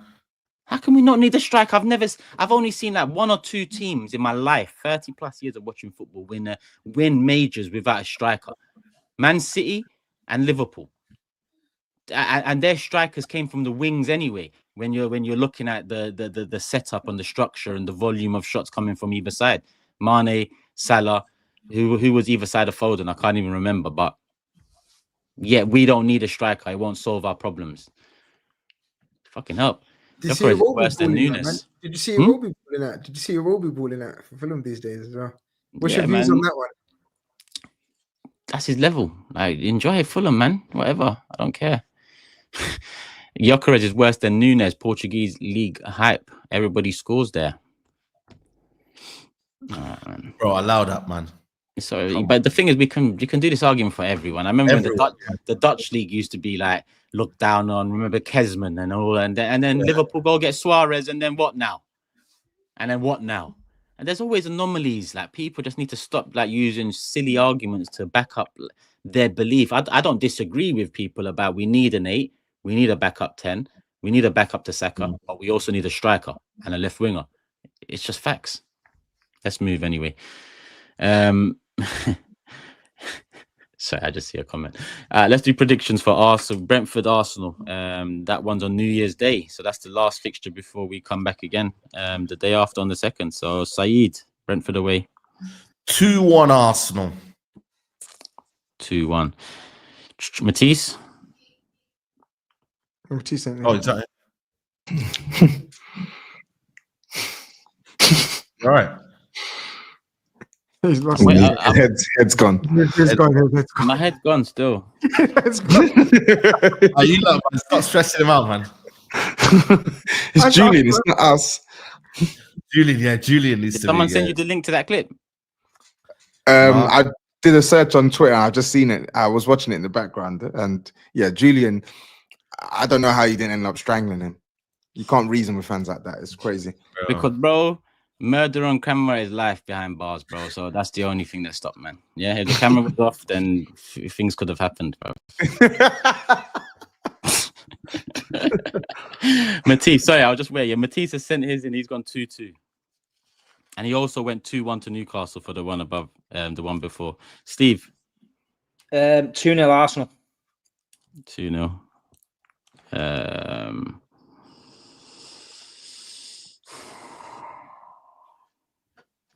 Brother, can I give my prediction? What's going on here? He's waiting to give his. That's why. What's going on? He's waiting to give his. 2-2. Oh, 2-2. he's doing this. TOBS. I'm stuck between a 1-1 or a 2-1 to Arsenal. I might go 1-1. 1-1. Yeah. And GRIZZ. 2-1 Arsenal. 2-1 Arsenal. All right, cool. In terms of your win against Leicester, GRIZZ, fought back. It was all. I mean, after Leicester scored so early, it was inevitable. It was it's one of those ones where you know they scored too early. Like, why did you do that? Like, I don't know. You know, people were nervous. I wasn't. I genuinely wasn't nervous, and yeah, it was second half. Like we got that goal. Gakpo's coming up clutch, man. People wanted output from our left wing. Since Mane left, everyone looks at the left wing and says, "It's all Salah. It's all Salah. It's all Salah." When Liverpool need output from the left, well, combine Diaz and Gakpo because they play all turn. You know, they don't. One doesn't play all the games on the left. The output's been mad. I don't even know who to pick out. Gakpo, to be honest with you, like when he cuts in, that cash goal. money. He's cash money when he cuts in like that. He's cash money to at least hit the target. He's got a clean strike on him, and he's proved me wrong, man. He's proved me wrong. I was one of those that I didn't think he had the attributes that we needed at the time. I didn't think he was crap or anything. I just didn't think he was the kind of player to replace Mane, if you know what I mean. Like Mane was dynamic, fast, quick, powerful. Gakpo's tall, Langley, you know, different type of winger. But he's shown a mad attitude and coming on leaps and bounds. He's Mr. Clutch now. How many goals he scores for us? But all round, man, all round, great comeback. McAllister, you can see now coming back to show his form. And yeah, we scored. And then, you know, Mohamed Salah. I mean, if you see that goal back in slow motion, he's like playing in a park with kids. The way he scores that goal, you need to watch that goal back. And apparently he broke another 4 records this week. He's mad. He's on a mad run, insane run. And we're looking good, man. I can't lie. West Ham away is a bit tricky on paper. What fucking records is this guy breaking every week? 4 1 week, mad. 7 the last. Oh, he's a freak, mad. man. It's mad records. Because, you know, now he's at that level, in it. Like, every week there's a new record, you see. Because it's like, he's at that cusp of the numbers. That's like. right. Yeah, so it's crazy. Every week we read about new records. But yeah, this week, West Ham away. I don't know, man. West Ham away is like they're unbeaten in 5 now, I think. Suddenly they've got a little bit of form. They're still playing shit though. But yeah, they're not a great team. So I expect us to go there and win. We're going to be without the suspended Sabozalai. They've got about 3-4 injuries, apparently. 2 definite suspensions.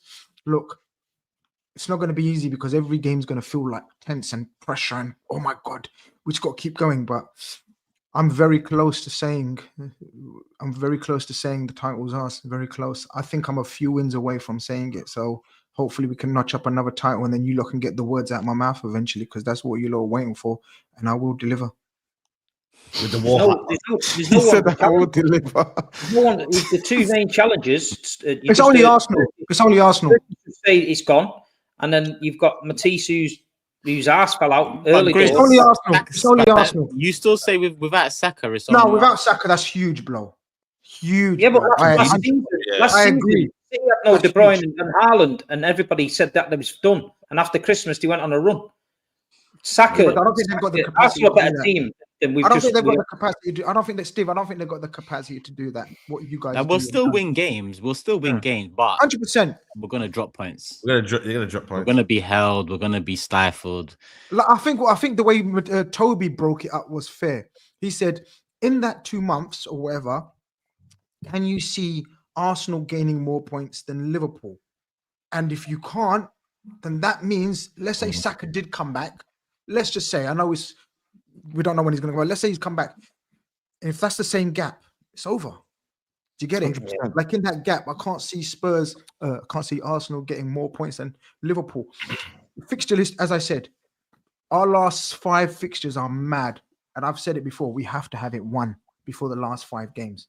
And I think the way it's going, yeah. Look, even the next 2 games, the way you just told me, you got Brentford and Brighton away. I agree with you. I can see you slipping up in 1. I can't. I Arsenal win them 2. You think they will win the 2? Yeah, win it. Yeah. No. I agree. But what I'm saying is, it's more of a sign of the manager now, Arteta, whether he's now got no Saka. Nobody can look at that now because people have lost big players in other teams and got shit done. He's got to find a solution for that. You might not have the player of Saka's capability. We know that, but he's got to, Arteta as a manager has got to find a solution that works 100%. Now. All our managers have had injuries where we had to find solutions. Saying, people have adapted and done stuff, and but I feel like Arteta now, he's got to do it. And then I remember years ago talking about Saka's situation, saying he needed a bit of competition. I think he needed somebody behind him to put a bit of pressure on him to make sure that he kept it, because now you've got this injury. There's nobody really there, and this is on Arteta. You can't just keep.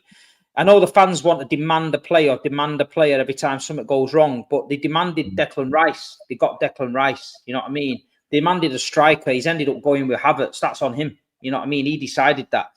Saka's injured now. It's unfortunate. You've got a couple of young kids knocking about. How's he going to? I don't know. He's just got to maybe change it a little bit. Like you said, Odegaard's not performing in the 10. Does he put him in the 8? You know, how's he tweak it? SAEED mentioned it before. The balance don't look quite right. I didn't watch the game last night, I'll be honest. But my dad came round this morning. He said to me, you know, Arsenal created a lot of chances, just couldn't finish. But I don't know. I just feel like Arsenal have got that. They can go that run in them. But Liverpool, just at the minute, you look at it, I just feel like this manager's different, man. I feel like if this was Klopp's Liverpool for me, I'd always have in the back of my mind that he's just going to go gung-ho one too many times and get caught and drop some daft points. But with this fella, I feel like he's just relaxed. And he hasn't got any pressure. There's no one putting any pressure on him. Do you know, Jurgen had fucking Pep grinding down his ass all the time and thinking, fucking hell, if we slip up. He's got a little bit of a buffer. And he's like, don't have to do anything crazy. He can just relax. That's the position they've got themselves in, and fair play. But Arsenal, Chelsea, City, everyone's doing the best not to fucking get involved. And you know what? The people that are downplaying Liverpool and saying, "Oh, there's no good teams, whatever." Like Turkish said, we're about to get 48 points on the halfway line, on the halfway thing. 48 points. Do you know what that is? That's like on the one loss all season. That's on the way to 96 points. Like, of course, we're not going to reach 96 points. There's going to be a drop off. That's mental star. And not only that, we're in the semi-final of the League Cup, 2-legged tie with Spurs. All right, we're favourites for that. And we've coasted the Champions League group. Like, coasted the Champions League group. It's mad. It's peak. I can't lie, man. It's peak. Let's look forward. West Ham away then.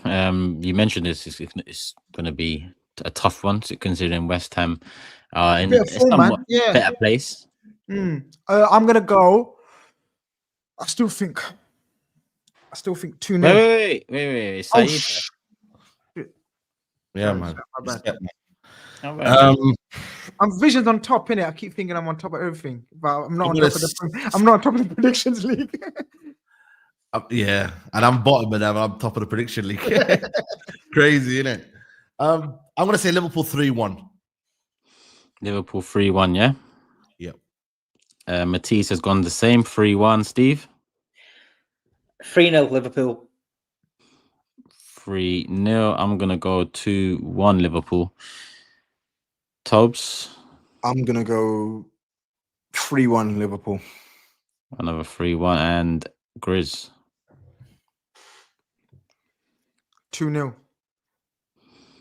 2-0 Liverpool. Cool. All Liverpool wins predicted. I know GRIZZ has also got a bounce. You sent me your other scores in, so I will note them down now. GRIZZ. Can I change it? Is it too late? It's still on my go now. No, you can't change it. It's done. It's on my go. It's on my go now. It's done. No, sorry. I'm bottom, man. It is on his goal, man. Go on, GRIZZ. It's on my go, man. 3-1. Sorry. But you're gonna Thank you, Turkish. What? Watch it be 2-0 now. 2-0, I'm going to slap you. It's 2-0. All right, cool. 3-1. We got another 3-1. All right, GRIZZ, love, bro. People. Happy New Year and all that. Actually, we speak before that anyway. But... We will. Love. To be honest, I should have mentioned Lewis Skelly. He did deserve a bigger mention, considering how good he was. But it's so natural, man. Like, he just looks like he's been playing for years, man. Like, fair play to him, man. He's coming, matured. Like, yeah, man. He's one for the future, defo. The big six are now 4. And on that note, we've passed an hour and a half, so hit that like button. We are gonna whiz through what we need to whiz through, and that is a Man City draw, Tottenham loss, and then 2 fixtures coming up on the weekend. I mean, where do we start? Yeah, let's go with City, man, because at least there's something to talk about there. Is there? I mean, let's just do it. Go on, Steve. Just talk to me, man. I mean, well, you mean the Haaland pen miss and SAEED? I don't know what angle you're working with, but yeah, Steve, 1-1. Yeah, I said we need 6 points out of the next 2 games. We've already dropped 2. They started a little bit better than what they have done previously. It's again, we should have been 3-4-0 up. We're not taking our chances. We scored the goal, Bernardo Silva. Josko Vardiol hits the post off a corner. Then Bernardo has a chance running in edge of the box. I was right behind it. He could have took a touch and buried it. He's hit it first time, just missed. Then you're 3-0. Everton never had a shot on target or anything coming up to that. Didn't look remotely like they were going to get anywhere. First attack, the core hopeless cross across the box. Akanji misses it. Rico Lewis gets sucked in. And Dai back post, great touch, great goal, 1-1. Then it gives them something to believe in, you know what I mean? We get to half time. I wasn't overly worried. I thought, we'll probably win this game, looking at the way Everton was. Come out, penalty. Haaland been talking a lot about, letting everyone down with his chances. Had the perfect chance to finish it. Misses the pen. And then after that, literally didn't have a chance. Didn't look like doing anything. Heads had dropped. Confidence level real low. Just looked poor all across the park. Kevin De Bruyne's injured. He can't really play. I think there's 9 players out at the minute, but that team that they played, in my eyes, was good enough to beat Everton at home, and it didn't do it. So we're definitely down there. We're definitely in a big crisis. Don't let the draw fool you. A draw at Everton at home for Manchester City's levels is poor. And yeah, I don't know where it's going to end. There's talk of big signings coming in January and spending a few quid. I think it needs to happen. But other than that, we just look the shadow of the former squad. You look at the bench, 4 or 5 young kids on the bench, never played, don't trust them enough to play. Ake was on the bench the game before, wasn't fit. De Bruyne's, he said he's not fit. Jack Grealish, not in the squad. Kyle Walker apparently has got the flu. But yeah, it stinks right now around there. Stinks to me. I said it on my preview. I just think some of these players don't want to know. So all this illness and that, never seen as much illness and shit when we lose. When we were winning every week, there was no one ill. You know what I mean? Yeah. So they need to get the strepsils out or whatever they need to do, Lemsip, because we need bodies and get back and get the balls out the stomach and get back fighting for the club. Otherwise, they can do one. You know what I mean? So Leicester is what it is. I don't even know what to say about it. I don't know what City's going to turn up. I don't know what Leicester's going to turn up. I'm in the same boat as SAEED. I'm fucking more embarrassed. Don't forget, we're talking about SAEED being embarrassed. They beat us. Yeah. So that's how bad we are. Talking about Toby and Tottenham being in the mud. They beat us 4-0. So yeah, it's mad, isn't it? So I can't be coming on here really. I can have a bit of banter, but I ain't going to criticize other people when they're beating us. So we just need to get our own ship in order. We know what to do as fans. We get behind the team, and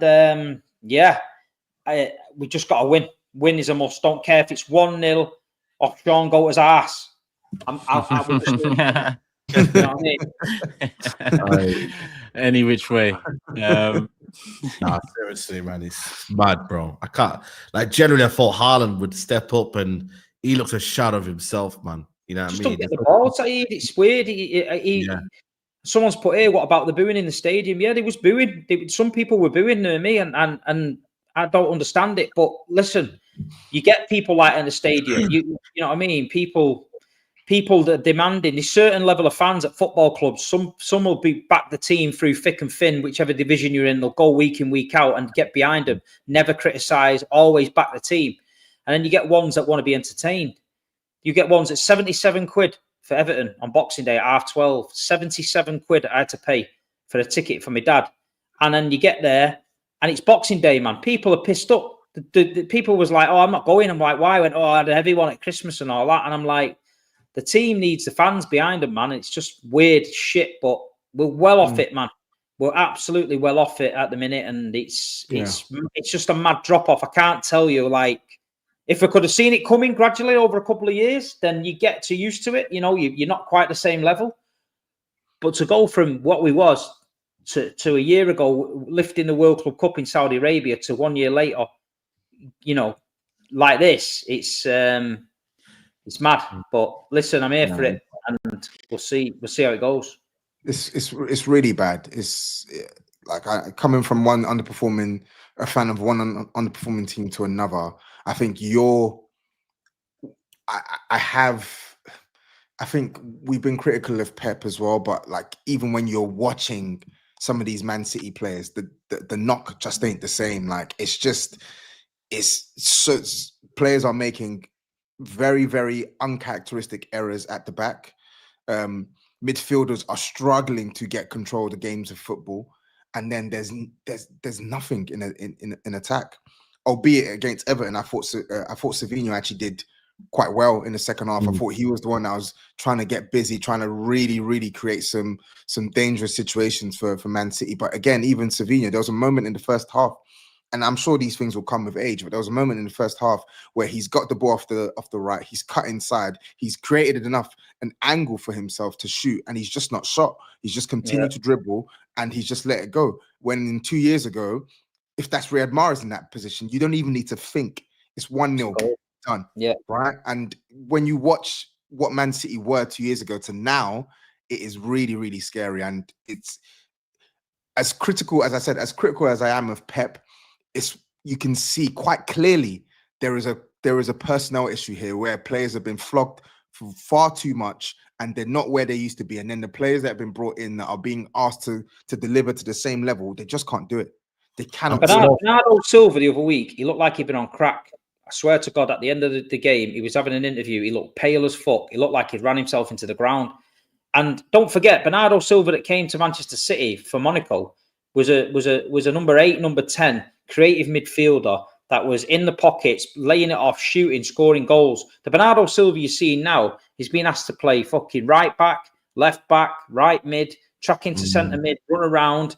And it's madness, man. It's madness, but we've got to get something back. We've got to get a spark back in the team, back in the squad. And you've got to trust the manager to do it. You know, it's not like this manager, you know, look what he's done. He's got credit in the bank. You've got to back the manager. You can't, even if he loses even if we finish mid-table, you've got to give him time to back. You've got to give him a summer to back the team and redo it. Because if he puts his hands up and says, look, I made a mistake, then you've got to give him that. You can't make a reaction. Who else are we going to get? Other managers out here under threat and people don't know who to get. Who we're going to get? You know what I mean? But one thing I can assure you is Sheikh Mansour will not like this. And Khaldoon Al-Mubarak will not like this. They will not stand for having the manager wheeled out like this. They will give him everything he needs to get back where it is. And like you say, he deserves it. The players are aging. They don't want to play. You know, they've been there 10 years. Kevin De Bruyne, etc., going to leave. We've got to freshen it up. We've got to freshen it up. So I just feel like top 4, go for that. And then next season, rebuild. How many points behind Nottingham Forest? No idea. No idea. One sec. No idea. I'm just literally fucking focusing on game by game because at the minute, you know, we've been more looking at fucking Ipswich, the way they carry on, the way they're going. So Man City are, I think they're 6 points. Yeah. I think they're 5 or 6 points behind Nottingham Forest. They're 8 points behind Arsenal. They're, I think, 14 points behind Liverpool. Yeah, man, it's spooky. But, you know, everyone was saying Man City turned this league into a farmers' league, yeah? Manchester City are playing shit this season and the title's over in December. So is it not now a farmers' league? Because Man City aren't challenging anymore. You know what I mean? So it's mad. Do you know what I mean? It's mad. They said Manchester City cheat to win. Well, Manchester City aren't winning. So the cheating plan's gone wrong. So this is why other teams need to keep their mouth shut and go and win the title or go and get in the top 4. Don't worry about Man City because that Man City excuse don't wash anymore. You can't look at Man City for your club's failures. You've got your own failures and we've got our own failures. So we need to put it right. So for me, I don't care what anyone else does around me. I'm not asked. That's why I don't get involved in these sections too much because what everyone will say, how can Steve talk? And it is embarrassing. How can I talk about it when the team's fucking crap? So I'm literally like, you know, just coasting at the minute. But they need to do something to get the pride back, get the fans back on side. And yeah, man, at the minute, I've never been as embarrassed. You know what I mean? Never been as embarrassed. Now, bro, we keep saying, guys, man, City going to win the next game. But genuinely, does everyone believe they're going to beat Leicester? As bad as Leicester are? TOBS, are you sure? Leicester away, they've got you, man. Bro. Leicester away, they got you. I think they will. Man United at home, you got to, but... No, yeah, you're actually right. Oh. You're actually right. Leicester, man. Let's do predictions then. Leicester, Man City, SAEED. You know what, man? Surely they do it. I generally, I'm just going to say it. 2-0 Man City. But, yeah. 2-0. Matisse has gone 2-1. Steve? 1-0 City. 1-0. I'm going to go 2-1 City. Yeah, you can copy and paste that for me. 2-1 Man City. Cool. And Grizz has gone 1-0 Man City. So everyone has gone for a Man City win. A lot of 1-1 draws in the chat. Couple 2-2. If you don't win this game, Steve, yeah, what are you going to do now? What do you mean? If it doesn't win this game, the bed sheets might need to come out. If they don't win this game, yeah. Pep has to. The way Pep is scratching his head, he has to look himself in the mirror and slap his face about it. A little bit, honestly. Because listen, I don't listen. You know what I'm going to do? I'll be there every week. I don't give a fuck about it. I support the team, me, through thick and thin. You can call me blind, faith, or what. You know, people say, "Oh yeah, Steve's this, Steve's that." There's no one in that chat has seen what I've seen watching this football club. It can't go any worse than what it was back in the day. So yeah, my standards have dropped, but I'm not going to run away. I'm not going to cry. I'm not going to fucking moan about it. I'm just going to trust the manager and trust Khaldoon. I'll take it on the chin to win 4 league titles and a treble and take a season or 2 out. I'll take that. Anyone will take that. If I said to Turkish now, you're going to fucking win 4 league titles on the trot and you're going to win the treble, but you've got to have 4 seasons where you're going to fucking float about. You're taking it. So what kind of a fan would I be? I've got to thank Sheikh Mansour and Pep and get on with it. They've made the mistake, not us. They've made the mistake. They've got to put it right. Let them put it right. It's the first time in a long time that this football club has made a mistake. They've got to put it right. You've got to back them. You can't just make a knee-jerk reaction. We've got to give Pep his chance to back him, and I think he will. And I feel like next season, no one will be talking about it. It'll be put right. Yeah, and let me get the super chats in because I forgot to do that before the predictions. Italian Stallion says, Big Steve, did you see the 4v2 Everton counter towards the end? Half of the City players don't care.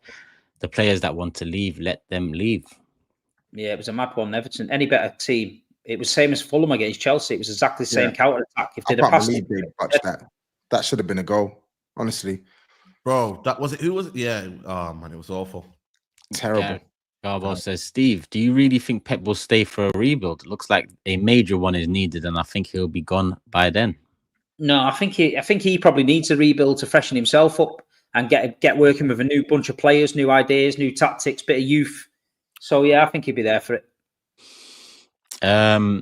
I swear I see one more on Man City, if I'm not mistaken. Yep, there was Akshay earlier. Said sell Ederson, Walker, Stones, Akanji, Gundogan, De Bruyne, Grealish. Buy a goalkeeper, right back, centre back, left back, DM, AM, CM, support striker, and a winger. Clear out. You know, it is a big rebuild when you deep it. You know, look at the names there, man. Of course it is. Like it's a massive rebuild. You know. Of course it is. A rebuild in one of the greatest teams as well. It doesn't. Yeah, man. And what we won nothing, and you know what I mean? It's crazy, bro. It won't be a one window job as well. Like that's why Steve's right. They need to get moving in January. Bring what you can in January. You've got the money, you've got the pool. Bring what you can in January. Bring what you can in the summer, and then just go from there. Who's your assistant now? Who's Pep's assistant?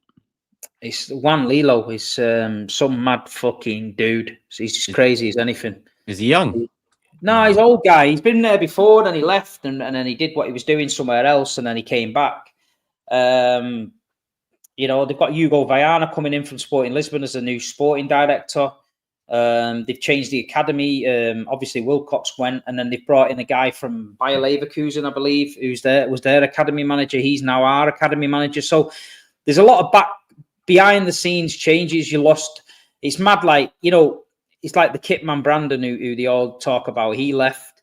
The groundsman from 30 years ago, he left. These people are like create atmospheres in clubs, you know, day-to-day banter, and people are used to seeing them and stuff like that.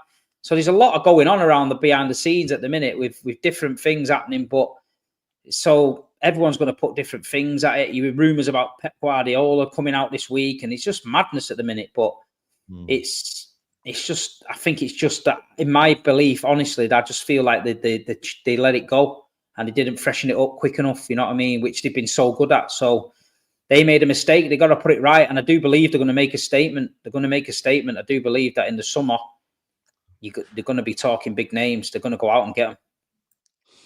Yeah, I expect so. All right, cool. We'll keep it moving. Listen, people, no more super chats. I was for the rest of the night, but it's actually still there. But no more super chats because I've got a few here that I'm going to get in after the Tottenham segment. And obviously we're an hour 50 minutes in. So yeah, we'll get the Tottenham segment in. I mean, another loss this time to Forest, TOBS, and you've got Wolves next up, who are in quite good form, 2-2 with Pereira. Yeah, man. What can I add to Steve and Saeed's points that haven't been said with Spurs? In fact, I can add something different because I do think Tottenham have a better crop of players than Man United, and I think Spurs have more athleticism in their team than Man City, and yet our results are just as identical. Our form is just as identical. I think we have been really, really, really poor, which is why I didn't expect us to beat Nottingham Forest. I knew we were going to lose.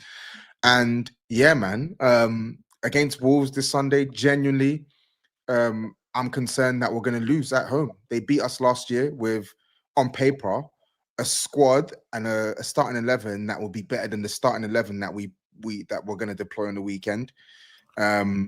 So yeah, man, I don't have confidence in Ange Postecoglou anymore. I really don't. I just don't. I'm looking at the game. I think Cunha is going to run rings through our midfield because we're going to give him the opportunity to do so. I think Strand Larsen's probably going to notch at least one goal because we're going to line up with Bissouma and Archie Gray as centre-backs. And I feel like we're just going to fall into the same situations that we have done in terms of game management. We're going to gas out. We're going to play the same way. We're going to leave ourselves exposed in the midfield, in the defence. And I think we've got too many injuries at this point in time in the attacking areas to freshen things up. So, yeah, I can see this one being a loss for Tottenham. I really can. What? Oh, shit. Yeah. At home to Wolves. At home to Wolves. They beat us at home last season. Damn. I can see this one being a loss. I definitely can, bro. Boy. This is crazy, guys. Man. The manager's not gonna. He's not gonna do anything differently to approach the game of football that we're gonna play. Even though we've got potentially 4 centre back options out. Yeah. Why should I be confident? Why should I be confident that we can get something out of this game? No, listen. I watched the game as well, man. Again, just toothless, bro. Like Culler's actually the only one that I look at and I'm like, he's trying and he's tried to do something. Midfield just open, vacant. Backline, obviously, the backline. You know what I mean? But it's the way, like, how easy it was that goal, though. The guy, what's his name? Gibbs White. Like, he didn't really have to run that much. He just literally just glided into midfield. Simple passing into Elanga, and the finish was nice. But like, never did I watch that game thinking, yo, Tottenham are gonna score. Never. And that's crazy because you lot have been scoring goals this season. You know what I mean? But you just look toothless. He looks on a touchline, he just looks like he's just not motivated. He just looks glum. He looks depressing. And it literally like epitomizes your team, bro. Like your manager like mirrors your team, bro. Like, it's mad. And listen, before I saw, because it depends. If Dragusin plays and we have at least one actual I don't belong here. Bro, relax, man. Honestly, like just relax, chill, bro. Do you two mind wrapping up the show and doing the super? No. We're not wrapping. You stay here. You stay right here. I feel out of place, bro. You stay where you are, bro. You stay right here. You stay right here, bro. Stay right here, bro. Oh, yeah. Go ahead. Saeed, I think you're right. We play a way that gets us goals, right? But the problem is the way he sets us up, man. It's as many goals as we score. Like, you can stop Tottenham. Like, I don't think it's difficult to stop Tottenham. And I feel like with us as well, right? I just feel like the way he just uses certain players, like we're gonna line up on Sunday. Son's gonna be the touchline winger. Brennan Johnson's gonna be the touchline winger if he decides to start Brennan Johnson, and we're just gonna see the same shit that we saw against Nottingham Forest. We're just gonna see the same shit, bro. Yeah, honestly, we should be winning this game. Don't make no mistake about it. We should be winning this game of football, and even with all of our centre backs out, we still have enough to be beating Wolves at home. But we won't beat them.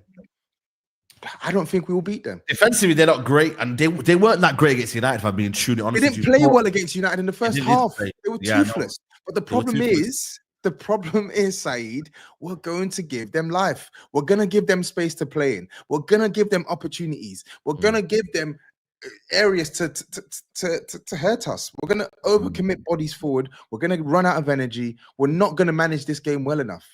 That's my concern. Yeah. No, I listen, and we got Konya there as well. Apparently he's available as well. He is available. Yep. High line, and man.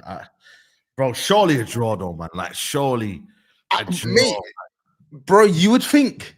But SAEED, we lost this game of football last season. We lost this game of football last season at home. For the same issues that I'm talking about now. And I remember talking about in the Big Six. Why does it feel... I specifically remember the game we spoke about Wolves. I said, why does it feel like every single time an opposition attacks Tottenham, it's a clear-cut opportunity at goal? I remember saying this word for word months ago. Every single time we attack, it literally feels like we have two at the back. That has improved somewhat this season, where you're leaving more bodies to defend transitions. But I'm like, no centre backs available with the way you set us up and your inability to flex things in the midst of injury crisis. Sorry. Why should I be confident? Why should I be confident? Yeah, exactly. No, Porro as well. I don't know why he was dropped as well. I mean, he was dropped because he's been poor, but now Spencer's suspended, so he comes back into the team. So that's a problem. Yeah. Destiny Udogie, he's had fatigue issues, but he's going to have to play. He's not going to give Reguilon a look in. He's not going to change. He's not going to change the instruction to the attack, right? He might start Maddison instead of Brennan Johnson, which will be the right decision. And if he does that and Kulusevski plays off the right, then at the very least, okay, maybe you have the better players on the football pitch so you can score goals early. So when the inevitable happens and we concede, you at least have a buffer. But who knows? Who knows? Yeah. Well, if you lose, I think if you lose this one, I think this is where he possibly could get sacked. He should have been sacked already. But if you lose this one, this is where, curtains on the wall. This is my concern, right? This is my concern. Yeah. Like for me, I'm already in the boat of him. Like, he needs to go, and that is notwithstanding the issues with Daniel Levy or the issues that's going to be imposed on the next manager to come into the job, and then in 18 months' time, we'll be having this same conversation. Yeah. But my concern is, if he goes, they better have a proper succession plan in place. Like, we better see a manager who's actually competent and can balance attack and defense. I don't want to see that news of Ange sacked only to see Ryan Mason interim until the end of the season. No. That changes. He's capable of doing that, Levy. He's capable. That changes exactly. That changes nothing for Tottenham. So this is why I'm saying, like, if he goes, we better have a proper plan in place. Otherwise, there's no point in sacking him now, honestly. As bad as he's been, I would much rather ride out the season with this bad version of Tottenham Hotspur, get rid of him in the summer and get the manager that we need. Or you can get the manager that we need for the now. It can't be outside of those two options. I can't be seeing Ryan Mason in the dugout against Liverpool in the League Cup semi-final. I can't be seeing Ryan Mason in the Europa League for Tottenham. I can't be seeing Ryan Mason in the Prem. I don't want to see any of those things. I don't want to see that. So if you do not have a competent replacement ready, not that it takes much to beat what Ange is serving up at the moment, but if you do not have a competent replacement ready and you're giving us mates rates Mason for the rest of the season, F off that. No, I'm not doing that shit again. Boy, You all right? See you tomorrow. Yeah. All right. You sure? I'm good. I think he's done. Yeah. Say no more. Let me get the super chats in on Tottenham, and then we'll wrap up with the predictions. And them have left us. It's the big three. The mid three they call the chat. Yeah, I'll play the outro right now and bounce, bro. So yeah, I don't know if you wanna. No, listen. Is there any Tottenham super chats? I'm sure there was one I saw. No. No, there isn't. Oh, Jazzy Jeff. Start sub sell was 100. Question to the panel. Do any Spurs players past and present get into an all-time Premier League 11, including the bench? Gareth Bale. Yeah. No, he doesn't. Gareth Bale, Sol Campbell. They're honorary mentions. Both of them would make a bench. Don't look at me. Don't look at me like that. Tottenham Sol doesn't make no bench, brother. Are you crazy? So then why did you get him? Tottenham Sol doesn't make the bench. The bench. Why did you buy him, or why did you get him? Because it wasn't Tottenham Sol. It says, do any Spurs players, past or present, get into an all-time Premier League? But on that all-time, if Sol Campbell's there, it's Arsenal underneath him. Kane, no. Kane doesn't get into an all-time 11, bro. No. He said including the bench. I'm giving names, right? But you're wrong. I'm just saying no. I'm not saying I'm right or wrong. I'm saying you have to be right though. These are names that are worthy of me potentially saying, yeah, they could make a bench, right? Kane, Bale, Sol Campbell. Simple. Stop saying Sol Campbell, number one. Just stop saying that. Why? Didn't he play for Tottenham? Bro, it's the Arsenal version of him that makes said past or present. Okay. Luka Modric. It's better for you not to claim that. Modric for me is my favorite ever Spurs player, but I would be disingenuous if I said he makes the bench, because in the Premier League, he hasn't mashed more work than the likes of a Gerrard and them man. But listen, everyone knows my thoughts on Luka Modric. Yeah, class players. I just don't think none of them make an all-time 11. But yeah, we move. All right, predictions. Tottenham at home to Wolves. SAEED.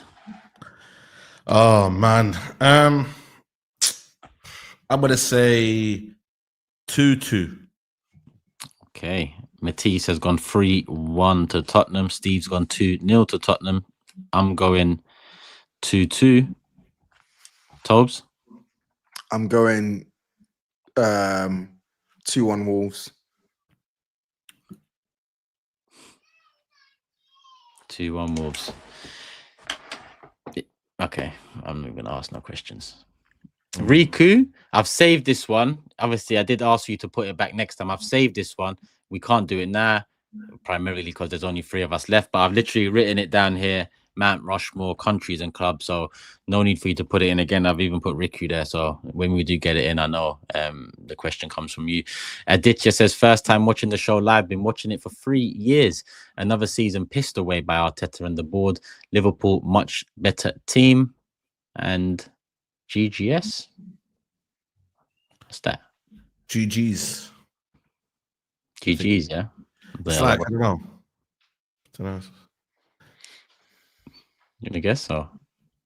GG. I've heard of GG's. Like GG's just like a little, GG GRIZZ, like GG GRIZZ saying no more. Kyle, big up the panel. Been watching since 2021 and only just joined officially. Love from Scotland. Big up, Kyle, man. Love for the love.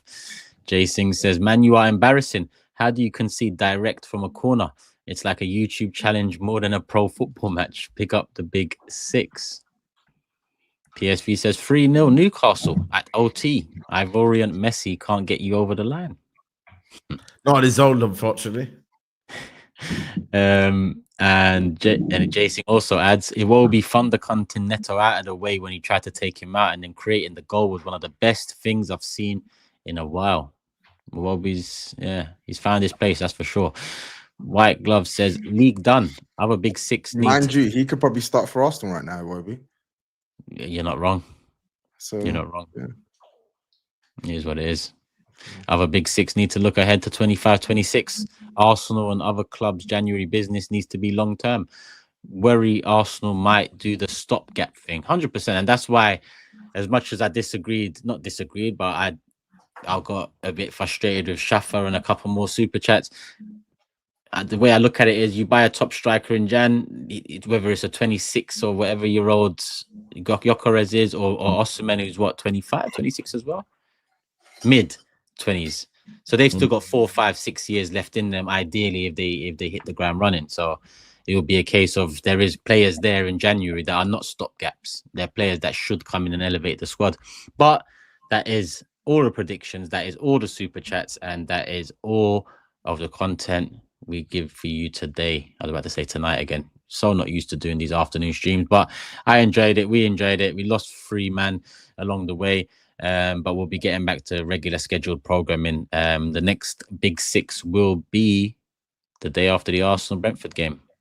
So 2nd of January. Look out for that Thursday, I believe it is. So yeah, make sure you're subscribed. Hit the notification bell. I'm going live at 5 p.m. on my channel to talk more about the Saka and Arteta January stuff. So if you want to join me there, please do.